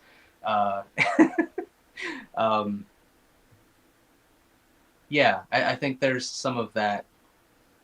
And I know that at least like we've started filming again for the next thing that I'm making, or that whatever it ends up being. I don't have a plan for it right now. But I definitely feel a certain freedom that I didn't necessarily feel 5 years ago. And also, though, it's not just me. I think like skating has taken that turn where we're getting weird with it, and it's not necessarily just like the mushroom blading guys doing it. It's the Too Easy guys doing it, and doing like the hand plant, the womp stuff, and that shit. Oh yeah, it's so sick. So sick. So like I think that, dude, skating is so awesome right now. Like it's in such a good direction, and if I can continue to just like contribute to that in whatever goofy like queer way, I think it's like I'm happy to do it. No, it's really cool. I really actually like the more inclusive and unique direction it's taking. And like in the beginning, when I remember like first seeing Robbie Pitts and not understanding like what was happening, because I was from such like a Hammer era, and like just like it's got to be like the hardest tricks, like, you know, kind of. But now like I totally understand everything that's happening. Like, and well, I wouldn't say totally, but I have a better understanding of everything that's happening. And like Robbie Pitts is like one of my favorite skaters, and I'm just like I love this skating. And it's so funny that like watching the complex thing with them skates that he was actually the person that ended up catching the attention of Kyle from Brain Dead and getting that collaboration going. So it's funny, like I guess like we were like always thinking it's got to be like this one way of skating, especially from, you're from the old school too. So like that, but to see it be so diverse and unique and see that being the thing that gets the attention of the outside cultures and community. Yeah, it's really cool. Yeah, I think years ago we probably would have been like, oh no, don't show him Robbie Pitts. Show him like Sean Darst or something, and not realizing that, like, dude, the world's changing. And if we're gonna I know that like Mike talks about like Back to Bladers wanting like not understanding how and why skating is different than it was 10, 15 years ago, longer than that. It's going in such a great direction right now. And to see that what you just said about Robbie Pitts being the reason that collaboration happened, or one of the motivators for it, that is like the culture outside of rollerblading kind of impacting rollerblading and making it okay and making it like acceptable. I don't know. I think it's just fucking great. So, yeah, no, same. It's a really exciting time. Yeah. But I'm gonna keep that question in mind, Austin, because I think that is something that I really haven't ever thought of. And I think it's true, but I can't really think of specific examples.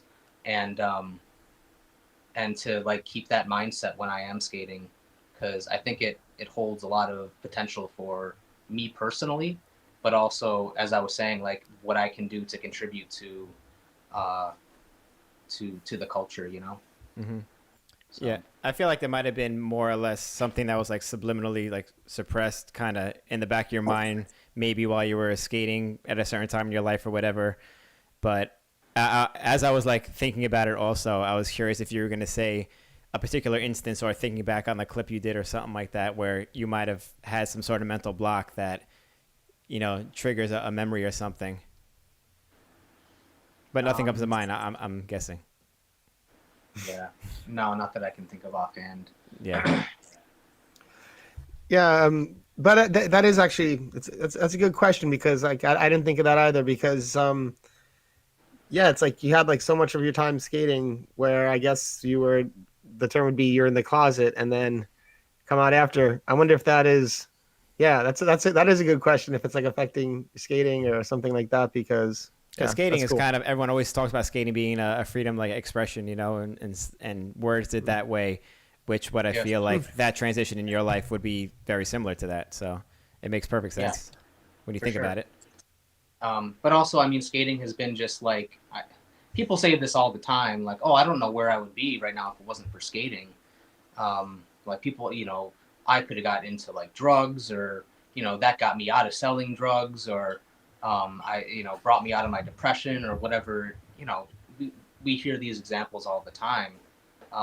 And that's definitely true for me, because like skating was my distraction from my awkward teenage years. And gave me like, I wasn't like I was kind of like, I grew up in a single parent house with two older sisters. So I was kind of on my own, doing my own thing. I was alone a lot of the time growing up. And I think that I was good at sports, but I didn't enjoy it. And once I found rollerblades and started doing that by myself, it was kind of an escape from that. Like what else am I going to do? Like climb a tree and like, and so like, it just skating, it just worked out perfectly for me. And then coming into like, adolescence and meeting Mike and just like growing up and having just like badass people around me, pushing me to develop my own skating, and helping them to develop theirs. Um, it was so pivotal for me. And if I didn't have that, like, who knows where I'd be? Like that, it's just such a universal story, just because we don't know. But I know I'm better off for it. So, Mm-hmm. so Yeah, people often say skating is like their outlet, pretty much, and it's for everybody. Whether it's you're going through a hard time in life, just relieving stress, you need some a mental break from life. It's perfect for all that stuff, and going through something like you went through, I would imagine being a heavy, piece of therapy to have in your life at that time. For sure. Yeah. Mm-hmm. Thank sure. you, skating. It says thank you, skating. Oh, thanks to the Blade guys. Thanks to the Blade Thanks to guys. the Blade guys. The Blade gods are always there for us. Always. I pray to the Blade gods every day. Said, please don't rain today, please, please. We're gonna open it up for questions in a bit, but I actually have like a curious question that I'm not sure if I should ask, but I kind of want to ask, but I'm gonna Lay ask it on me. So hopefully don't take offense. It's coming from just a curious place. As a friend and someone who I've known you for a long time. So we're like close to the same age. You ended up kind of coming out later in life, if I'm not mistaken, right? So was it something like you were confused about, or that you like knew for a while but weren't sure to come out or not? No, I was just, I knew I was gay since I like hit puberty, since I like had my first crush on my teacher or whatever. That was like never a question for me. But I think I just wasn't ready. Because, truthfully, I had a partner that was super top secret for almost 8 years, from when I was 20 till I was about 27, 28. And so that, I was in a committed relationship for that period of time. Yeah. And it sucks that it's hard to say like, oh, I've got no regrets, whatever, because I think that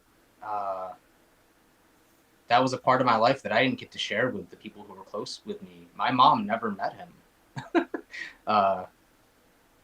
And like, it sucks, but that's where I was at the time. And so, yeah, like looking back, I wish I had just come out when I was, 17, 18, the age when most people do. But I hope. But I also think society was different then too. I think it's easier now. I think I'm like from the outside point of view, of course, but it seems I like agree. It's gotten better. Yeah, it's gotten better. And I think also seeing, not to like,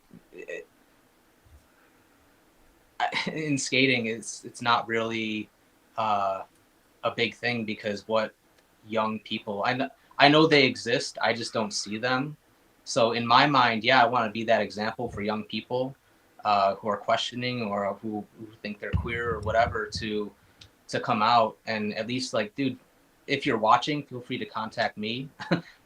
But I think that for like, I have nieces and nephews, and I want them to know that their gay uncle is here for them. And just all young people in general. Like, I've had car people reach out to me who are closeted or that are out. And there's a whole like subculture of all these other different subcultures that kind of incorporates, like, there's a community for you, whether you're skating or whether you're like a car person. That's just my two main focuses. But there are queer spaces for you. So yeah, I wish I had done it sooner, but since I can't, I might as well just kind of put it out there and um, try to welcome people in. It's probably also like empowering to be that person to have like people feel comfortable to reach out who are, you know, closeted or out, you know, in both respective communities, whether it's in skating or in the car community, and just, you know, looking to you for strength because you're out, like, hey, I'm out and it's cool. And yeah. Yeah, So and it makes my life more comfortable. I like to build connections with people through like common interests. Um, and I have countless Facebook friends I've never met in real life, but that like I can't wait to, if I'm ever in like Boise, Idaho, there's this car dude named Bo, and he has given me like so much information. He's kind of like a nerd, like an electrical, like a wiring nerd, and I'm really bad at that stuff with my car.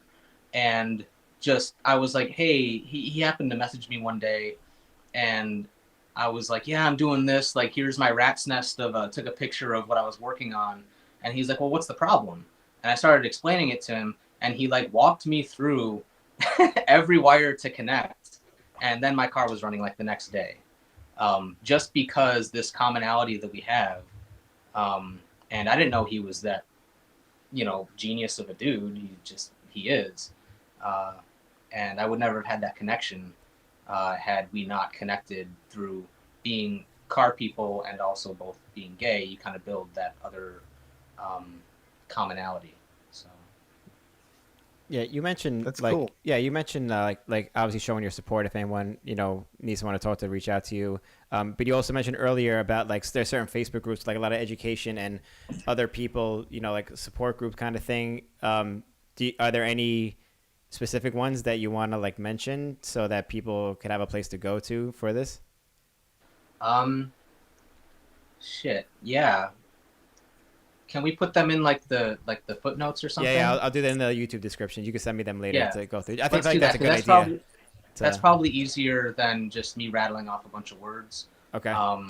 Because I want to say Phil's group is Wheels and Feels, but I don't think that's right. And that might be the podcast that they.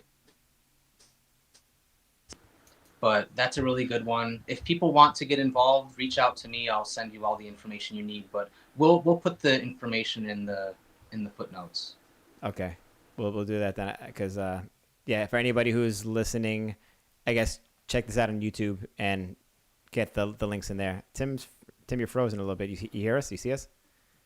I do hear and see you. I can see that it's going very slow right now. Yeah, it looks like it's catching up slowly, but I just want to make sure you're still there. Yeah, I'll just stop moving. Make a pretty face so it stays that way longer. Yeah. Pose. Should we open up for questions? Well, we're going to open it up for questions in a bit, but before we do, and I don't mean to put you on the spot, but you were talking about before there were some things you wanted to mention, and I know the trans youth was one of them. But before we got into questions, I was curious if you had another topic that you thought would be good to bring up since we're on the platform. Um, I'm sorry for putting you on the spot. no, you're good. Okay. I think I touched on most of it, but I think the main, I guess, point that I want to push people toward is the idea of allyship and being a true ally to queer people. And that is sometimes, it's not always just like someone's bullying someone at the skate park and you have to speak up or not. Of course, that is appreciated because I love when I don't have to do it. But truthfully, that doesn't happen all that often. And so I think, I guess like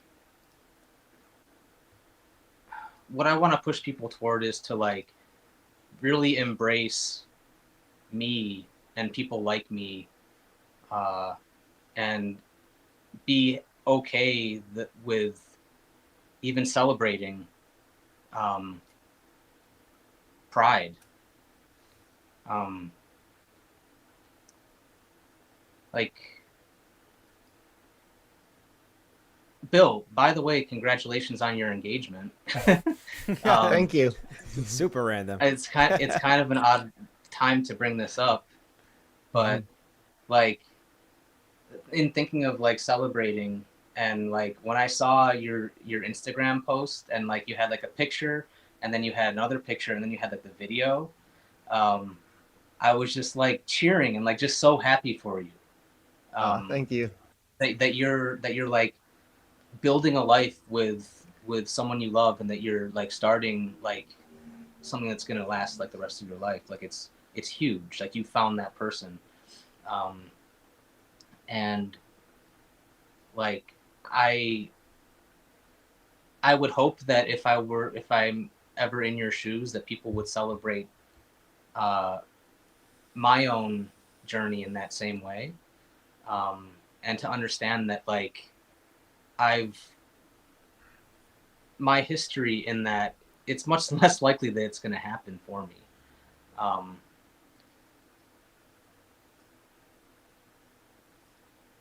Because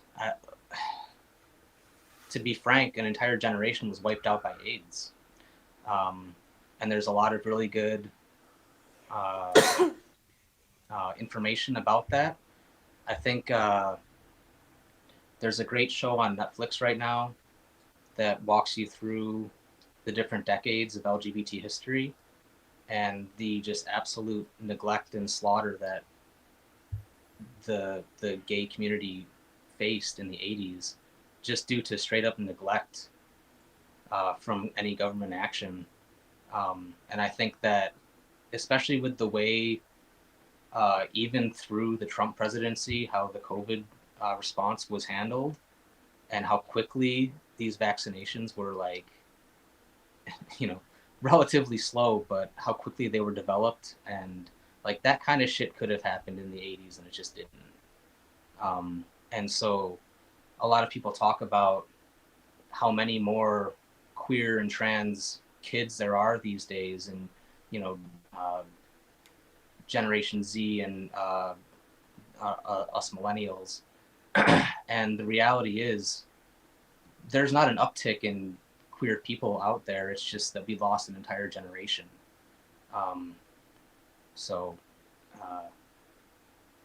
Man, now I'm really rambling, but No, that's a crazy point. I never. I mean, I knew that AIDS hit the LGBT community very hard during that time, but that makes a lot of sense. Yeah.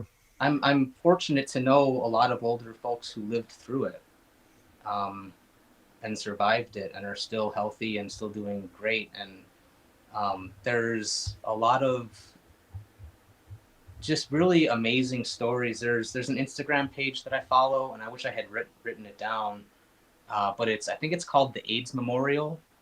And so every day they'll post probably like 6 to 10 and maybe more series of photos of people who were lost to AIDS in the 80s and 90s, and really through today.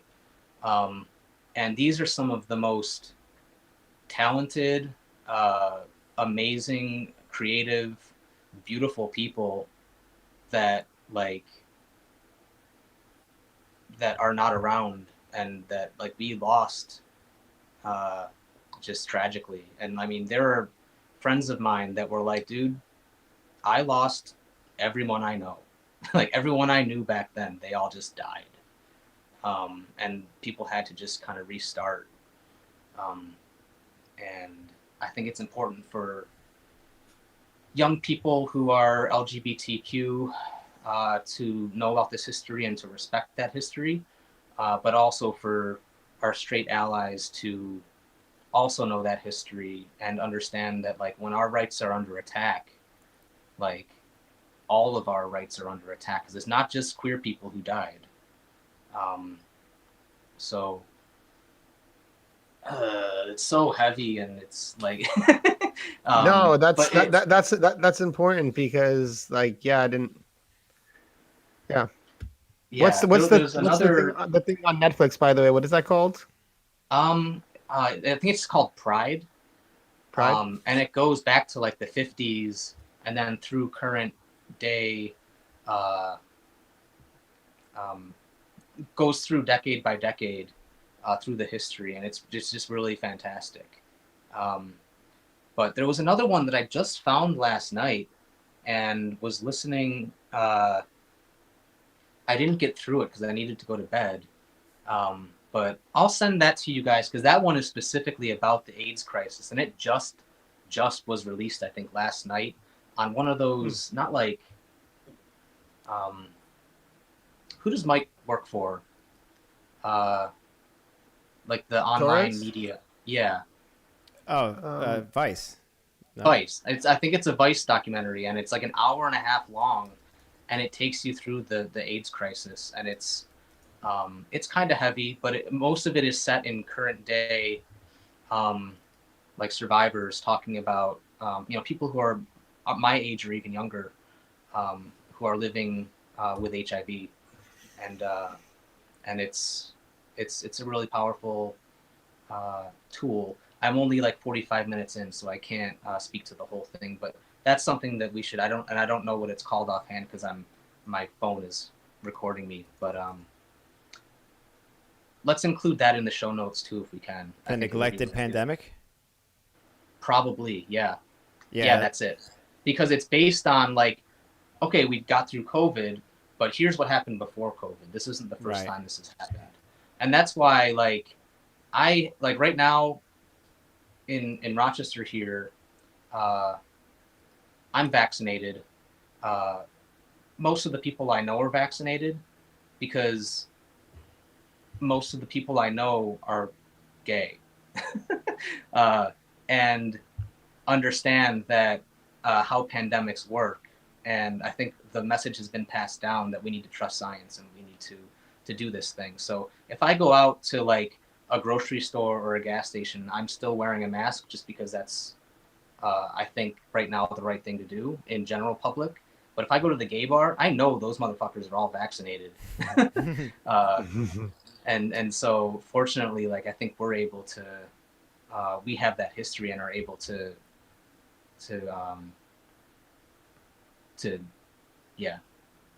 get the fucking vaccine, people. Come on.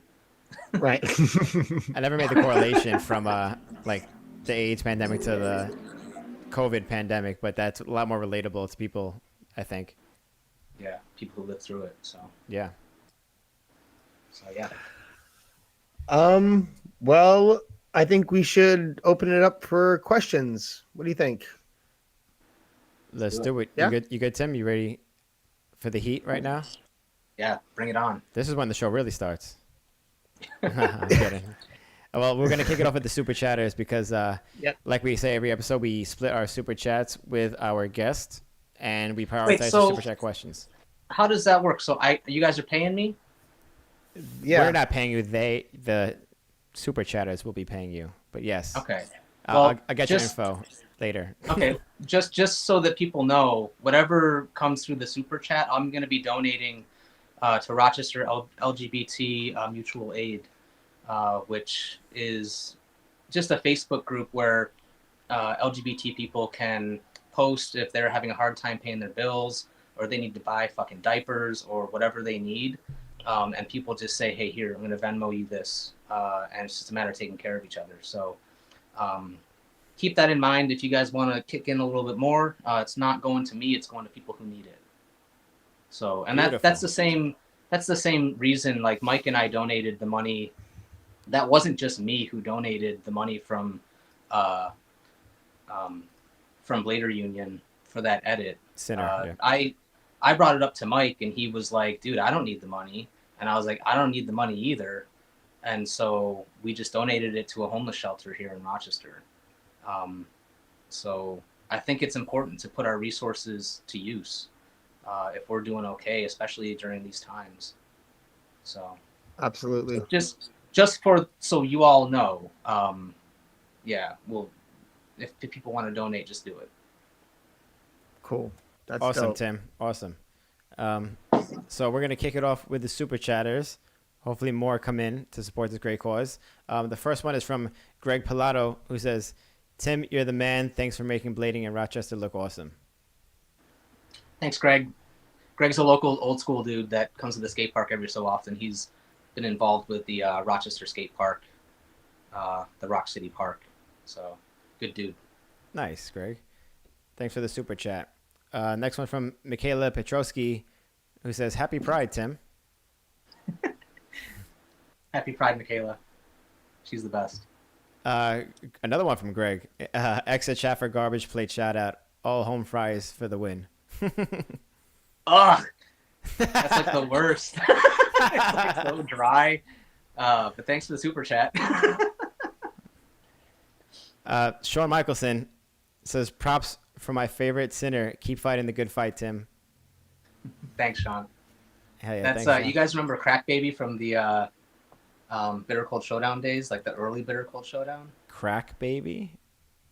I wasn't at the first the first 5 bitter colds maybe or something. Oh, like okay. that. That's what everyone called him. That was like his nickname. But he's such a good dude. Sean Michelson is Crack Baby? Yeah. That's good to know. He owned a clothing company called like Crack Deal or something. And it was one of those things you just get a bunch of T-shirts and sell them at Bitter Cold, and that was his company. I think he's bringing back another company that was Fast Forward, and now it's something else. But yeah, he's a Chicago dude, very cool dude. Hell yeah, Sean. Thank you. You've been a loyal supporter of this podcast, so thank you so much, Sean. We appreciate that. Shout out Crack Baby. The Wax Toaster says, big fans of you as a skater and human being. Oh, thanks, guys. I just started listening to their podcast. It's awesome. Yeah, it's really Very cool. Yeah, they just had a new one with Jeremiah Doherty, so I check saw that that popped one up in my out. thing. I got to get to I that. haven't Yeah, listened to that yet. yeah, it just came out. I haven't seen Jeremiah in a long time. I mean, neither. He Yeah. rips. Sean Michelson, another one, and says, well, then here's another donation. Thank you, bro. Oh, sick. Thank you, Sean. And another one from Michaela also. I'm just donating more to help your community. Nice. It's good to see all this support. Thank you guys so much. We have a super chat from Alex Hogan. Says, no question. Just want to say Sinner was incredible and want to contribute to a great cause. Did it pop up? Shout out Hogan. Hoagie, it won't let your super... Oh, there we go. Oh, there it is. Had to get him on the screen. Thank you, Alex. And our last super chat for now is from Mike Torres, who says, Mike Torres. Thanks, Mike. Thanks, Mike. And that's all the super chat is All for right. now. So let's break into some of these questions. Drew Backrack from Under the Influence, The big Drew back. who we just had on movie night not so long ago, says, who's your fave up-and-coming blader? My favorite up-and-coming blader. I'll have to consult my list of skaters that I wrote down. Because I figured there'd be this question. Consult the list. And the problem is, like, most of these skaters, they're not really up and coming, but they're just not, like, pros. My favorite skater right now is Cody Lampman. He's also one of my favorite human beings. But he's, like, maybe a couple years younger than I am. So, and he's not, like, sponsored or anything. But, I mean, I assume you guys saw his most recent edit. And that was, like, a game changer for me. I was just blown away. But as far as up and coming, I'd say Parker Richardson, you guys' most recent guest. Episode 98. Yeah, I love seeing anything he does. Really, all the Too Easy guys. I just don't know what the ages are with those guys. But like him, Jordan Williams out in California. everything he posts on Instagram, I'm just like inspired by. And even back when because I know he's not young, but I remember him being pretty young on like BMag and posting his clips, and he always was on like the cutting edge of like different trends and like fashions in skating, which I don't know why that's like sticks in my mind, but yeah, Anxiety Life and Rat Fuck on Instagram. That's I I had to write their names down because I know them as their Instagram names, and same with Yandriel, Angsty Teen Crying on Instagram, because that's how I see people's content is just through Instagram. So yeah, props to those guys. Yeah. Those are very good selections. I love all those guys skating. Yeah. I would imagine your choice being very picky because you're such a your skating is so pristine and like refined. I feel like you would have to like people like that as well. I'm not sure I agree, but thank you. I know you're not going to agree. Generous but of you. Yeah, I know you're not going to agree, but everyone knows that I'm right with that statement. Well, like it's funny because like if I were to try and have like participate in a game of skate or something, there's just no point in even doing it. Like that's just not. What do you mean? Like Austin, if you and I were to try and play a game of skate on like a P-rail or a ledge, my opening trick would be like a front side. That's a different type of skater. People who are like good at games of skate and stuff like that, like I would just gonna say this, like the Kelso type of skater, someone who like grew up skating P-rails and boxes and stuff like that, who have like super large trick vocabularies. Like that's a different type of person to play and skate than the majority of us, I feel. So yeah, Billy doesn't agree with me right now. I could tell. No, you can tell a good skater not by how many tricks they do, but how good their top sole is. Oh, really? You got a good top sole. Sure. Yeah. Well, yeah, I think it's, how good their sole grind, how good their top sole is, how good, that's... Why the top sole? Those are the things. I just Not a think it's Royale? like Royales are in there, Because I got a banging top sole. Because you got a banging top sole. Come Rock on. solid top sole. So I would start that game of skate with a top sole. Right there. That's And it. then I would retire. That's it. One trick game of skate. Well, I'll let you know right now, I have a top sole, so you ain't going to get me on a letter on that. Exactly. That's what I'm saying. We got a few more questions, but we also have some more super chats. Jeff Metz says, thanks for sharing your story. Thank you very much, Jeff. Thanks, Jeff. And Ray Mendez says, one of my favorite Jump Street episodes ever. Skaters talking about important topics that impact our community, not just skating. We're all skaters, but we're people first. Shout out, Ray. Thanks, Ray. Thank you very much. Yeah. Thanks, Ray. Yeah, Ray does an incredible work.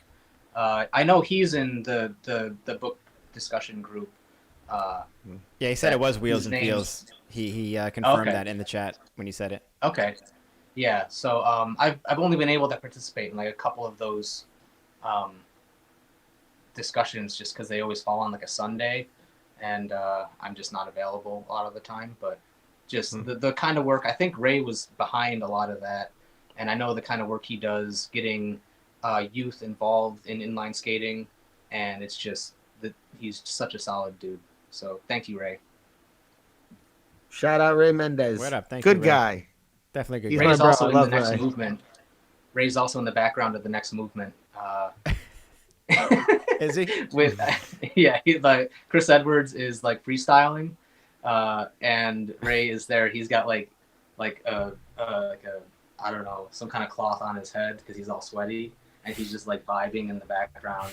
And I can just remember myself being like an 11 or 12-year-old kid sitting there recording Chris Edwards and be like, damn, this is the culture. This is yeah. This So is the culture. Ray Mendez with a towel on his head. Yeah, and Chris Edwards freestyling. And Chris Edwards freestyling is the culture. Well, I'll go ahead and say that because Yeah, that's not an unusual thing. for That's sure. dope. Doug Williams says, Tim, first, thank you for being you because you are an amazing person. My question for you, Where do you see your skating going now that we are going to be in our 40s soon? Ooh, that is a rough question. I took that personal. Brought up the Doug, 40s. why are you bringing up the obvious? Come on, Doug. No, thank you, Doug, for that. Doug is on my list of my favorite skaters right now.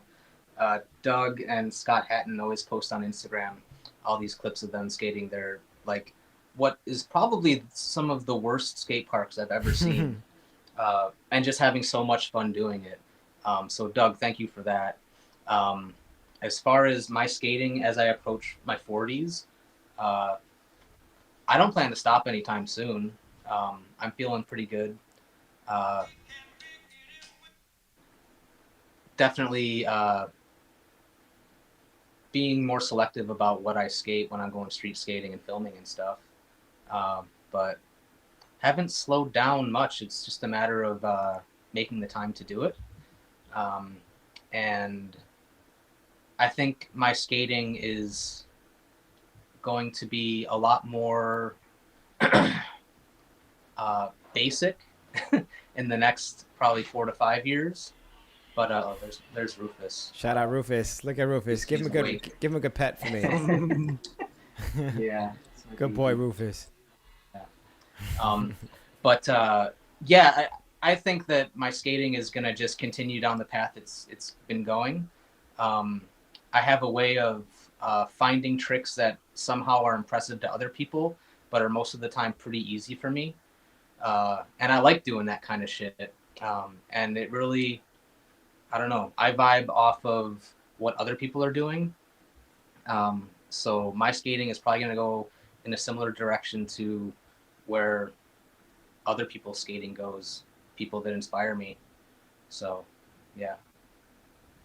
Looking forward to seeing what he does as well into his 40s, because he doesn't seem like he's stopping anytime soon either.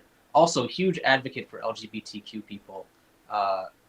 It's just always so refreshing to see, like, he got a new pride flag and just hung it up and made a post about it, and it's just like, oh, like, that's just so awesome. So, shout outs to Doug. Yeah, Doug's Doug. a great guy. Can we ask this question by Michaela first? Over here. Sorry, I didn't see. Yeah. Michaela asks, was skating something that you felt helped you gain the confidence to come out? It was for me.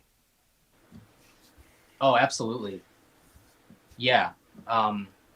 Knowing that, I don't know, I think I've always been somewhat, like, pretty well respected and liked in rollerblading. And to have that for me, to have that to, like, as a cushioning, to, like, ease the blow of, like, well, you know, just imagining, like, oh, someone that might not be, like, kind of cool with that, but be like, all right, well, but it's Tim, so I guess I'm not going to say shit. And then hopefully that has changed, that attitude has changed in more recent years. But yeah, having just absolutely, yeah, the answer is yes. I think having a skill that you're good at and that people recognize you for is totally helpful for these kind of challenging times and life decisions and all that stuff. So, and to have the community and friends around me, I'm confident that they're going to be supportive. So it's huge. Yeah, especially your crew in Rochester. You had a bunch of sweet angels. Mike, Grant, and what a bunch of sweet guys. It's a good crew. Yeah, for sure. Yeah, they're the best. Oh, and Grant had already come out. Grant did the hard work for me. I didn't need to, like, I knew I was going to be accepted. So, yeah, shout outs to Grant. Huge shout out, Grant. And he's just forever been, past few years, just nonstop ripping. So yeah, he's a ripper, hardcore. Nonstop. Love the hair flip. I got to say, big fan of the hair flip. Grant also loves the hair flip. But okay, speaking of Mike Torres has a question. Do you think that being in the closet during your peak years of skating affected your willingness to achieve any kind of success / notoriety in skating? Can you recall any instance of holding yourself back? Interesting question. Oh, yeah, it's possible. I think what he's talking about is um, not pursuing like sponsorships and not like reach out and um, even kind of going back to Michaela's question about confidence. Uh, that's very possible that I was just not quite sure of myself to the extent where I thought I could really represent a brand or uh, do things the right way, like in that regard. Uh, yeah, that's very possible. I've honestly never thought about it like that, but I always put it as like the surface level, and I even talked about it on the um, um, on David's podcast, the platform podcast, that I wanted USD, for example, to approach me and say, "Hey, we love your skating, and we want you to do this thing." But like, I think the reality might be like, now that Mike brings it up, that I just didn't have the confidence to pursue that. um, but I don't know. That's an interesting question. I mean, these are all things that I'll be thinking about for a long time. So thanks for that question, Mike. Shout out Mike Torres. Thanks for stumping our guest, All right. Mike. We got a couple more questions, and I think this next question is actually a good segue into from the last question. Franco Sorella says, "Were you on USD Flow, or what made you want to ride the UFS Thrones, and what made you try M12s and other skates later in the game?" Yeah, I was on USD Flow. I think around, I don't even know when it was, probably like 2008. Um, they flowed me a pair of skates through Mark at 616. Mark, what's his name? He was doing integrated distribution. I'm trying to think of it too. I can't think of his name. Yeah, he was Vander- so like Vanderbo? Vander. Yeah. Yeah. No, wait. Mark Van. Mark Corte? Maybe. Mark Corte? Mark Smith. I don't know. No, that was. Anyways, shit. Mark. I think We'll just call him Mark for now. yeah. He was the owner of Six. Yeah, Mark Vanderbo. Yeah, I think that's it. Mark Vanderbilt. Yep. Yeah. Yeah. So anyway, he was running integrated distribution, and they flowed me a pair of skates because I was gonna skate them no matter what. Like I liked the skates. UFS Thrones kind of replaced the classic Thrones that had like the juice system, and that was my preference. But they stopped making them. They had the giant like tumor plates now, and I wasn't interested in that. So I always skated UFS Thrones with the old school 3-piece soles because they had that flat edge that you could really get down and like set slide on and do those kinds of moves. And I actually found a pair of those skates on like the Blade Trade the other day, and I was like, damn, I could. Oh shit, there were like two. This person was selling 2 pairs of like pretty mint condition UFS Thrones, and the thought crossed my mind, but I was like, nah. I'm happy with what I'm skating now, but to answer your question, yeah, I was Flow for USD for years, and just the opportunity never really came up. And as Mike was sort of alluding to, I didn't jump into it, so it kind of just fizzled. And I'm okay with that. I don't think I would have been a very good like pro or am skater with like actual responsibilities back then. So, but yeah, and then once that sort of fizzled, I think like SSM was big, and so I bought a pair of those, and then got a pair of M12s, and now I'm on like my 3rd or 4th pair of thems. I actually have 2 setups now, and one's gray and one's black, and I haven't even skated the black ones yet. I've just been holding on to them. I feel like two you're always, setups. I was gonna say I feel like you're somebody who somehow went under the radar and never became M or pro, or even though a lot of people know who you are and you threw down a ton of sections over the years that a million people saw. It's still like you never got the recognition I think you should have gotten, as far as being like one of the most underrated skaters. Yeah, thanks for that.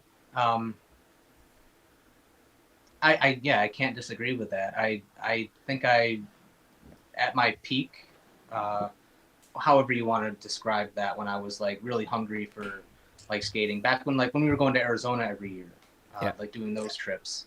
That was a really fun time. And I don't know, it's too bad, but like that's rollerblading, and it's still fun for me, and I don't really regret anything like that, because who knows, I could have gone to like Barcelona or something and gotten hurt, or not skated well and gotten disillusioned that way and started to hate it. So I don't know, it's all good. Yeah, you're not in a bad spot, but so a little more recognition from some brands would have been nice, you know? Yeah, for sure. But like, I mean, here I am on your podcast, and that's pretty nice. Like, and to hear like, I mean, like, I do look up to you guys. I mean, you guys were like Billy when when the Mind Game video came out. I was just floored with your skating, and like I knew you from like Bitter Cold, and we probably met a couple of times before then. But it was just like really like you were like one of my favorite skaters at that point. And like Austin, like you're the same way. I think I've spent more time with you like in person, Austin. Mm-hmm.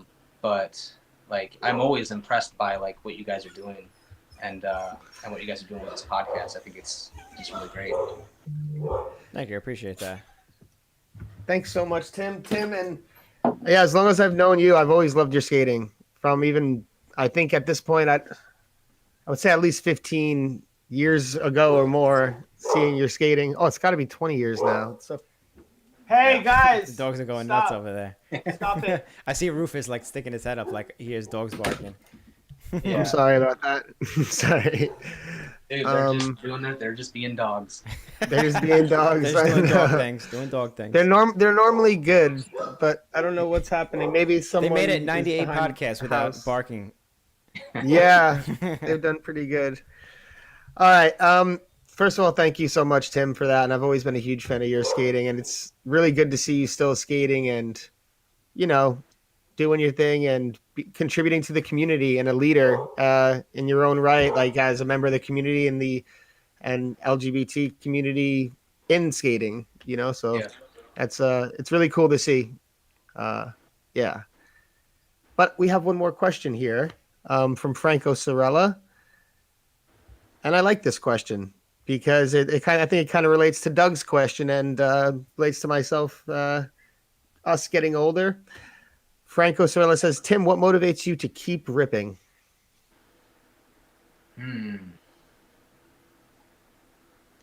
think the people around me,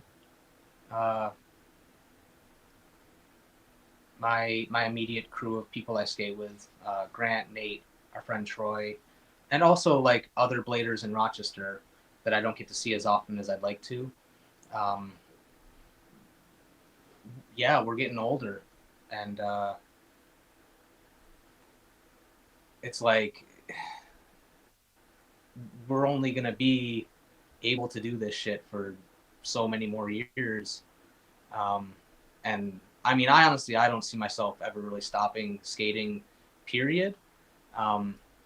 But I think the clock is ticking as far as being able to do some of the larger stuff that I want to do. Like I've got a list of stunts in Rochester, stuff that like I tried in the past and I didn't land, that I need to go back to. And I plan to do a lot of that this summer once I'm in like peak skating mode, because it takes our schedule for skating is like, you know, we go through winter, and especially like a COVID winter where you weren't doing anything. Like personally, I gain weight. I gained like 10 pounds, and then I lose it once the summer kicks in. So it's damn And garbage as plates. yeah, I wish it was the garbage plates.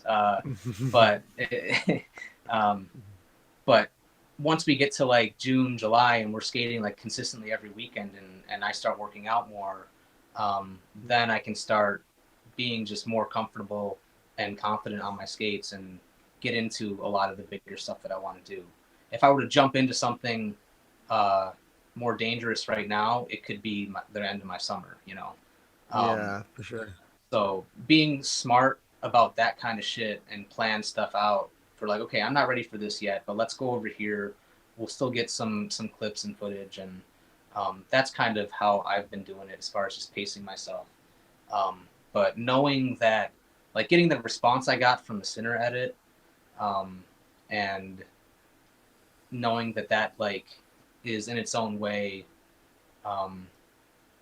potentially pushing people to skate or incorporate different movements into their stuff. I think that keeps me going for sure. So, yeah. Cool. Yeah, I agree. That like sometimes, you know, you get a little out of shape and you're like, oh, I'm not ready for it. But then when like you're going to the gym, doing the right thing, easing in, like you could start to ease in more. And you got to be conscious of that. Like, you know, when you get to your mid 30s over there and late 30s. Yeah, us nor'easter people, skaters, we definitely have that like grace period where like it starts to get warm again, where you need to like get back into the flow of things. Your legs need to start working again. You need to like your muscles need to start, you know, get the blood flowing a little more. Then after like that first month or something like that, you're like, all right, I'm good. Yeah, and that's where I'm at right now. So. Well, it's already June, Tim. You better pick it up. I know. It was that garbage plate today. I'm telling you. We have a new super chat here from 17BKS, who says, "Do people actually use NOS in street racing?" Yeah. So NOS is like a certain brand of nitrous that was popularized in Fast and Furious.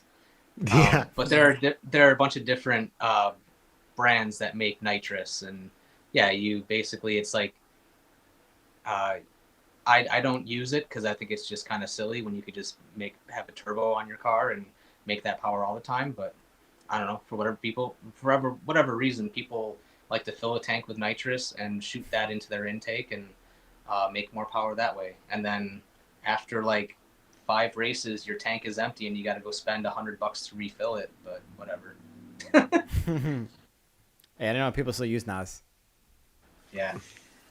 There's also NOS. Fast and the Furious. And, yeah. I mean, Fast and Furious, dude. That's. I was like 16 when that shit came out. That got me into it. So whatever. And hey, I gotta say, when they hit the NOS, that was a really cool moment. Like hit the button. Yeah, they start ripping. Sick. Yeah, it's cool. Okay, we got another super chat in, and one more question. Habib07 says, "Let's go show them what soul skating's all about. Brink soul skaters." All right, fair enough. All right, let's show them. Let's show them. All right, let's do it. I back it. And we also fuck shifties, soul skaters. Oh, I think I was actually on shifties the second round. Don't tell me that, Tim. Don't tell me that. Okay, take that back. Take it back, Austin. Austin. Don't tell me that, Tim. Yo, Don't tell me that. I sold out. You sold But, out. you know, I learned the error of my ways. You are Brink. I learned the error of my ways. I quit USD and been a soul skater ever since. There you go. I will take one more question. And Aaron Schultz asks, have you checked out the Vice piece on legendary pro skateboarder Brian Anderson coming out? Any opinions or criticisms of how that turned out? Hope all is well. My bad if this was covered earlier. No, it hasn't come up earlier. Brian Anderson, if it's the same person I'm thinking of, he's probably around like our age. And he came out like a month after I did, and I was like, yo, he stole my thunder. But I meant to reach out to him around that time, and I just never did. Because it turns out we actually like vacation at the same place, and I might see him in Provincetown, Massachusetts this summer. So it would be cool to link up with him. So maybe I'll do that. But no, I haven't seen the documentary. I've only, I don't know, I'm only really exposed to the media that I happen to come across, and I haven't come across it. So, but I will look into it because it sounds interesting, and I always like to hear other people's stories and their experiences, because I honestly doubt that it was very different from mine. I should probably be better about, I guess, reaching out and or doing more research on my own about stuff like that, because I think it's useful, and it's helpful for my own growth and for my own perspective. So yeah, I'll check that out. Cool. Yeah, I don't know who Brian Anderson is, but Me neither. after this podcast, I have so many cool things to watch. It's cool. So Yeah. my Netflix is gonna get rinsed tonight. Yeah. Or not just Netflix, whatever, everything else. Yeah. Well, Tim, I want to say thank you for joining us, and thank you for talking so openly about things that are very personal to you and things that are important to you, and relevant, and yeah, important to get out there and talk about. Before we say goodbye, I would like to no, I would just ask, do you have any last things to say or places people can go? I think Austin already asked that, but just final things to say, shout out. I don't know. Nothing too specific. I think we covered a lot. I would just encourage people to, like, if you felt moved to do some more research or reading, or to, I don't know, like, write your representatives, reach out to me if you want to, even if you want to just talk about whatever, or just say hi. I'm around. I might not be the fastest to respond, but I'm always happy to hear from people who skate and hear my message or go through similar experiences, and to hear their feedback. Also, like, if I got something wrong, or if you disagree with me, like, call me on that shit, because, like, I'm very open to say, like, dude, I don't know what the answer is to that, and I will look into that and maybe get back to you. But I don't know. I'm happy to be here and to talk with people and to try and help people gain some perspective and gain some of my own. Thanks to Michaela, and to Grant, and to Phil, for just always being around and available, and to just, like, to talk and to bounce ideas off of. I know what I want to say. I think you guys should have Phil on your podcast, and I think it would be a very interesting discussion. So I would encourage you guys to maybe reach out to them. I think I mentioned it to Phil, and they said that they're open to it. So I think it would be great. So that's my closing request. Closing request. That was the first closing request we've had in 99 episodes. Yeah. Fair enough. Phil's a good Anyway, guy. I don't need like an Phil's answer. good. I don't need like an answer right now. Nothing. But I'm just putting it No, out we're there. open to having guests on our show. So definitely. So, Yeah. Cool. Also, is there anything that people should look out for you, like that you're working on skating wise, or anything like that? You kind of mentioned you were filming before, but not specifically for anything. Is there something else to look out for you? I know you just dropped an edit, so it's a lot to ask, but still, just to keep people updated on what's going on in Tim Adams' world. Yeah, I don't have like a super specific plan for this edit, but it's gonna come out at the end of the summer, whatever it is. So, Oh, that's soon. Yeah. Oh. So the last one was 2 seasons because I was just kind of like not that into it, but like I'm feeling really motivated. My friends, Nate Hall has been super motivating lately. Grant is also, he's back in Rochester for the summer. And so we're all gonna, and Troy is also, he's been on the road, but he's back now, I see. So we're gonna be hitting the streets, and we've already started. So that edit will be out, I don't know, whenever it's out. So, but I'm back at it, and I don't know, other than that, I'm just gonna be working and welding shit and posting that to my social media like every day. So it's about Got it. some clean welds. I'm looking on your Thanks, dude. Instagram. It's crazy. Clean work. Thank you. Yeah, Yeah, it's we're like, all right. we have pretty high standards. It's good. In skating Well- and our welding. Good. That's The it. trend Nothing continues. but the best. Yeah. I'm happy to hear that you're going to come out with an edit that soon too, though. End of the summer. I can wait for that. Yeah, I look forward to it. depending on like the process of making it, because I don't want to put Mike on the spot, but he's generally the one that does the post production stuff. He knows that already. But yeah, Can't wait it'll to see it. come out eventually. Yeah, thank you. Can't wait to see that. What are you guys working on? Oh, the flipperoonie. Yeah, Me? Bill, I enjoyed your VOD. That Oh, was very thanks. impressive. Thank What's you. next for Billy O'Neill? Well, Good question. I'm nursing a little knee injury right now, so I'm kind of just skating casually. But Oh shit! I actually have a pretty fun project that working on this summer. So, yeah, I'm going to be putting out something this summer, but working on it this summer. Yeah, so I think I'll be working on something new, but slowly. I'm going to take more time, I think. That was already too Yeah, much info. so just skating, and Jump Street is what I'm working on, and Well, yeah, you guys are doing great at that. So thanks for thanks. Thank you. that. And Trying to get Austin? better. Me? Not really anything in particular. I was working on something with Butter TV, but I don't know what's going on with that. You'll have to ask him about that. We also have the Hawaii video too that was supposed to come out. So keep an eye out for that when me and Billy went to Hawaii a couple months ago. Yeah.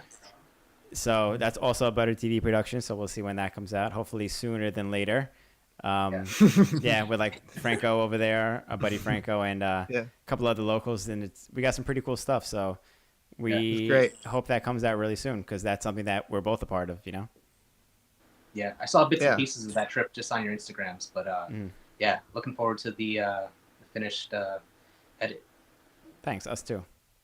Yeah, I'm looking forward to seeing what you come out with this summer too. Should be good. I feel good about skating right now, like you said. A lot of fun stuff. Oh yeah, like I like the way you're skating right now too. Some of those new clips, like that wall ride to Ali mono roll with the grab, That was my favorite 360 clip. out. Just, That's my favorite. yeah, Fuck yeah. The yeah. back grab mono I'm roll looking so forward sick. to it. And the thing is, Yeah, that was one of the easiest tricks that I did in that edit, and it's just like that's the Of kind of shit course. I need to Yeah. like maximize, because it's like super low risk, and High we're at rewards. this- we're just at this spot, and there's that like this curved wall. I'm like, let me just like hit that and see what happens, and then yeah, love that shit. That was really cool. Yeah, I love that that was my one. favorite clip in the edit. Yeah, that's great. All right, well, Tim, thank you so much. Thanks for taking the time to talk to us. We're going to be posting a lot of the things we spoke about today in the comments below and in the bio, so check it out. Tim, you can find Tim on Instagram at Tom Abrams. It's right there if you're watching on YouTube, but if you're not, it's Tom_Abrams on Instagram. And Tim, once again, it's been a pleasure and hope to Thank you meet so up much. soon. Thanks, guys. Thank you Good- so it's much, great to see Tim. you. Thank you, everybody, All right, for take watching care. and listening. We'll catch you on episode 100 next time around. We'll see you then. Peace, everybody.